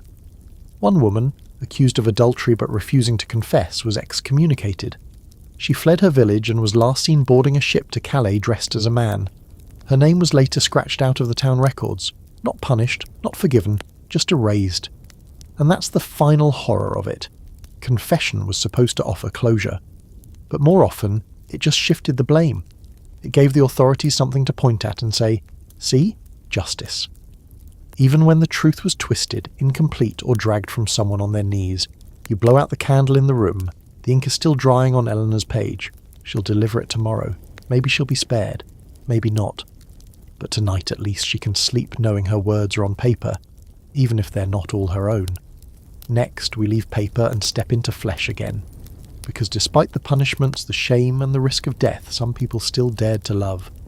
Adulterers, yes, but also believers in something too dangerous for Tudor England. Desire without apology. You're walking now through a walled garden, stone paths winding between tangled rose bushes and low fruit trees. The air is soft with the scent of thyme and something sweeter underneath, like ripening pears or hidden perfume. It's quiet, but not still. Somewhere, just around the hedge, someone is laughing. Not loud, not wild, but warm.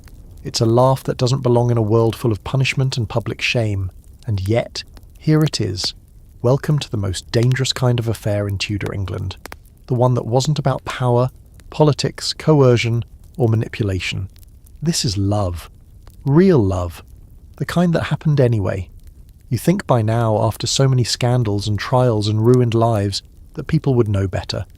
That they'd resist the pull of forbidden affection. But desire is stubborn. It blooms in the worst places, especially when it's not supposed to. You find two lovers behind a garden wall, their hands intertwined, heads bent together like prayer. She's a married woman, middle rank, maybe the wife of a minor court official. He's a scholar newly arrived to tutor her son. Their affair began with poetry, as these things often did. Quiet readings, shared verses, the occasional glance held too long. Now, they meet beneath the mulberry tree twice a week, always just before dusk. They know the risk. They've seen the stocks, heard the stories. They whisper names like Anne Boleyn and Catherine Howard like warnings, like ghosts. But still, they meet. Because in this rare, strange corner of Tudor England, love sometimes bloomed. Not in spite of danger, but because of it.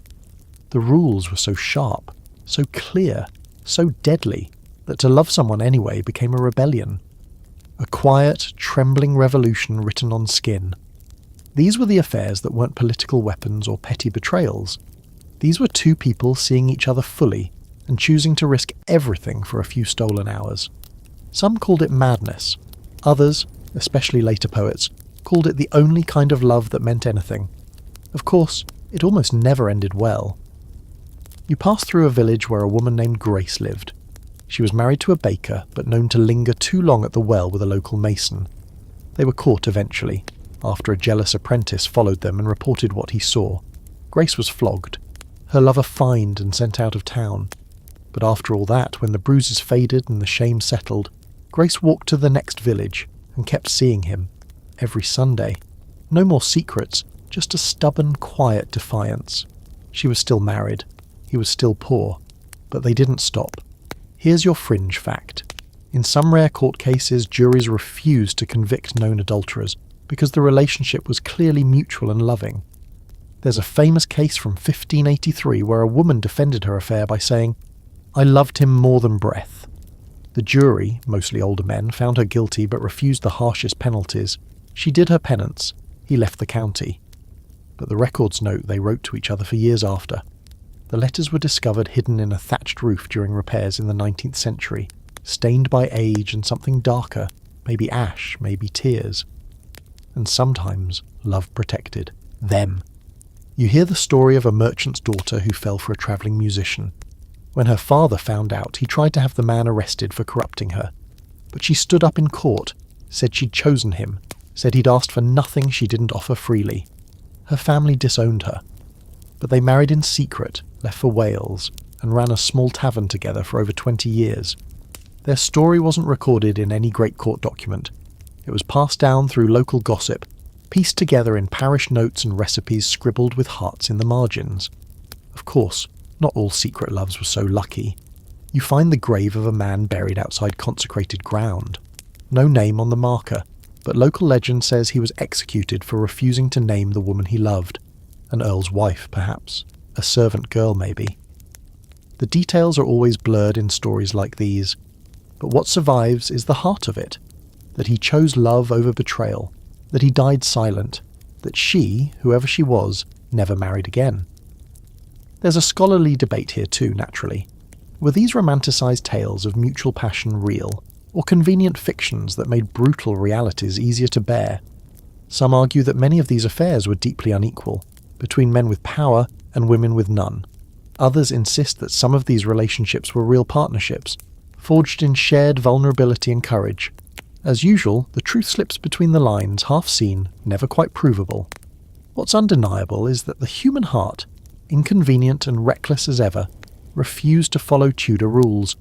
Even with the threat of ruin, humiliation, or death, people still fell in love, still reached for each other in dark corridors and garden paths. You find an old window seat in a manor house, where initials are carved into the wood, W+A dated 1562.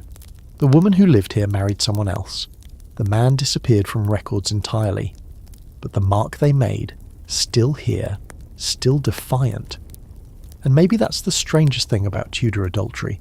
Not that it was punished so harshly, but that it happened so often anyway.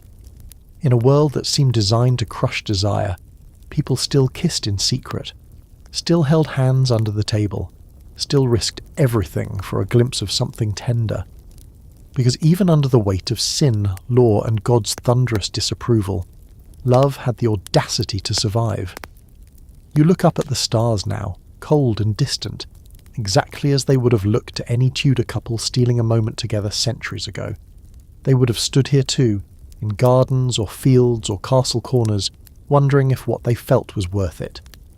And always the answer came back the same, not in words, in touch, in breath, in the sheer reckless yes of it. But love, even the real kind, wasn't immune to consequences. And next, we walk toward the final reckoning, the long-term damage. Because after the trials and the shame, the executions and the gossip, something lingers, a legacy, a rot in the roots, and the Tudor world would carry the scars of its adultery long after the candles burned out. You're walking now through the ruins, literal and metaphorical. Stone walls crumbling with age, ivy curling over once pristine arches, broken windows staring blankly at the sky. But the real wreckage isn't in the architecture, it's in the legacy left behind. Because for all the fevered gossip, public floggings, shredded reputations and beheadings, the most lasting consequence of Tudor adultery was the way it reshaped the culture itself. The emotional and political damage didn't stop at the guilty. It seeped into families, laws, art, even how people understood love. You're not just standing in history anymore, you're standing in its fallout. The first thing you notice is how everyone becomes suspicious. Paranoia doesn't vanish after a few executions, it sticks, it becomes habit. Fathers monitor daughters more closely, wives walk a little more carefully through town, servants mind their words. Even long after the reigns of Henry and Elizabeth, you find records of adultery accusations turning into full-scale community fractures. Entire villages split into she did and she didn't factions, all based on a glance, a letter, a rumour. It never took much. You step into a manor house where the family line broke apart in the early 1600s. Not because of war, not because of plague, but because the heir accused his wife of infidelity with his own brother. No one proved anything, but the estate was divided, the name eventually extinguished. The house became a ruin. Ghost stories attached to it, of course they did, but underneath all that drama was just a centuries-old wound that never closed. And the Tudors, for all their flair and drama, set that tone. Once adultery became a matter of national crisis, once queens started losing their heads over it, it changed the moral centre of England. It made personal betrayal into a political and religious issue. After all, if a queen could be executed for infidelity, what chance did anyone else have? Every marriage became a performance, every flirtation a risk, every child's birth a whispered paternity test. Here's your fringe fact. In the decades following Anne Boleyn's execution, several midwives reportedly refused to deliver babies for noblewomen without an official from the family present, usually a male, just to ensure the child was rightly hers. As if giving birth in agony wasn't enough, now a woman had to prove the baby wasn't swapped or smuggled into the world by sin. Trust didn't just erode, it evaporated. And then there's the legal legacy. You check out the parish records and court rolls from the late Tudor period and into the Stuart era. Adultery cases didn't decrease after the height of Tudor punishments. They increased. Why? Because people learned how to weaponize it. Husbands used it to discard. Wives, neighbours used it to ruin rivals. And sometimes, just sometimes, the church used it to extract money. Penance was expensive. Public forgiveness, even more so. There's a scholarly debate around this exact point. Some historians say the surge in accusations was because the state was trying to root out sin more actively, especially in the wake of the Reformation and its hangover. Others argue the opposite, that the damage had already been done, and now communities were simply mimicking the court, using adultery as the ultimate social wrecking ball.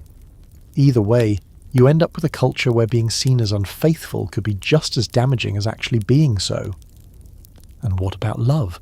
That poor, worn-out concept. You find its fingerprints everywhere, in sonnets and court masks, in music and embroidery. But it's always shadowed by suspicion. Even the great romantic stories of the era carry a note of doubt. Was she faithful? Was he loyal? Could anyone be trusted? You see it in the plays of the time too. Shakespeare didn't invent jealousy and betrayal, but he certainly gave them sharp Tudor fangs. Think Othello. Think Much Ado About Nothing. Even the comedies leave bruises. You pass through a printing house now, the floor dusted with ink and straw. Pamphlets lie drying on the tables, ballads about fallen women, confessions of love turned sour. You read one titled The Widow's Bitter Bane, full of rhyme and moralising. The widow falls for a younger man. He takes her money, her dignity, then leaves her ruined. It ends, predictably, with her death. Audiences loved this stuff, ate it up. Because scandal sold, and the lesson was always clear. Love outside the rules leads to destruction. But maybe the deepest scar was left in the homes, the quiet ones. the kitchens and bedchambers and fields, because all that spectacle, the executions and skimmingtons and sermons, filtered down into everyday life. People learned not to talk too openly, not to trust too easily. Women learned how to live inside suspicion. Men learned how to weaponize it. Children grew up in households where silence was safer than love. You walk past a tavern where two older women talk over a mug of cider. One says, "It's better not to love too much. Just keep your peace and your house clean." The other nods, adding, "Too much feeling turns to trouble." They don't say why. They don't have to. The history's in their bones, and yet, despite all the damage, people still loved, still betrayed, still risked it. Because the heart is a stupid, beautiful thing, and Tudor England, for all its fire and fury, couldn't kill that. It could shame it, scare it, punish it. But it couldn't destroy the core truth that people will always reach for warmth, even if it burns them. So now you walk one last time down a Tudor street, stones slick from evening rain, shutters closed, a dog barking somewhere in the dark. You think of all the women who were accused, all the men who were punished, all the letters burned and kisses stolen and names carved into wood. You think of the blood spilled and the lies told and the slow, sad rot of trust turned to dust. But more than that, you think of the hearts that beat anyway. And as the lamps go out one by one, you take a breath and get ready to close the curtain. Because this story is ending, but first we rest. We wind down. We let the fire go low and the noise fade away. One last chapter, soft and slow. So here we are, at the edge of the firelight, the candles burning low, the embers sighing quietly in the hearth. After 29 chapters of secrets and scandals, pain and passion, executions, whispers and bitter wine, the story settles. Not because it's over. Oh no, stories like this never end. But because we've told it all the way through, and now it's time to rest. You sit back and think of the faces. Anne Boleyn walking toward the scaffold in the soft May morning. Catherine Howard screaming in Hampton Court, already half a ghost. A weaver's wife clutching her candle. A scholar tracing love poems with ink-stained fingers. A baker's daughter in the stocks. A queen pacing alone, listening for the sound of her own ruin. You remember the way love looked in the Tudor world. Never soft, never safe. A feeling always shadowed by risk. It could crown you, if you were lucky. More often, it broke you. And yet, people kept doing it anyway. Over and over, against law and logic.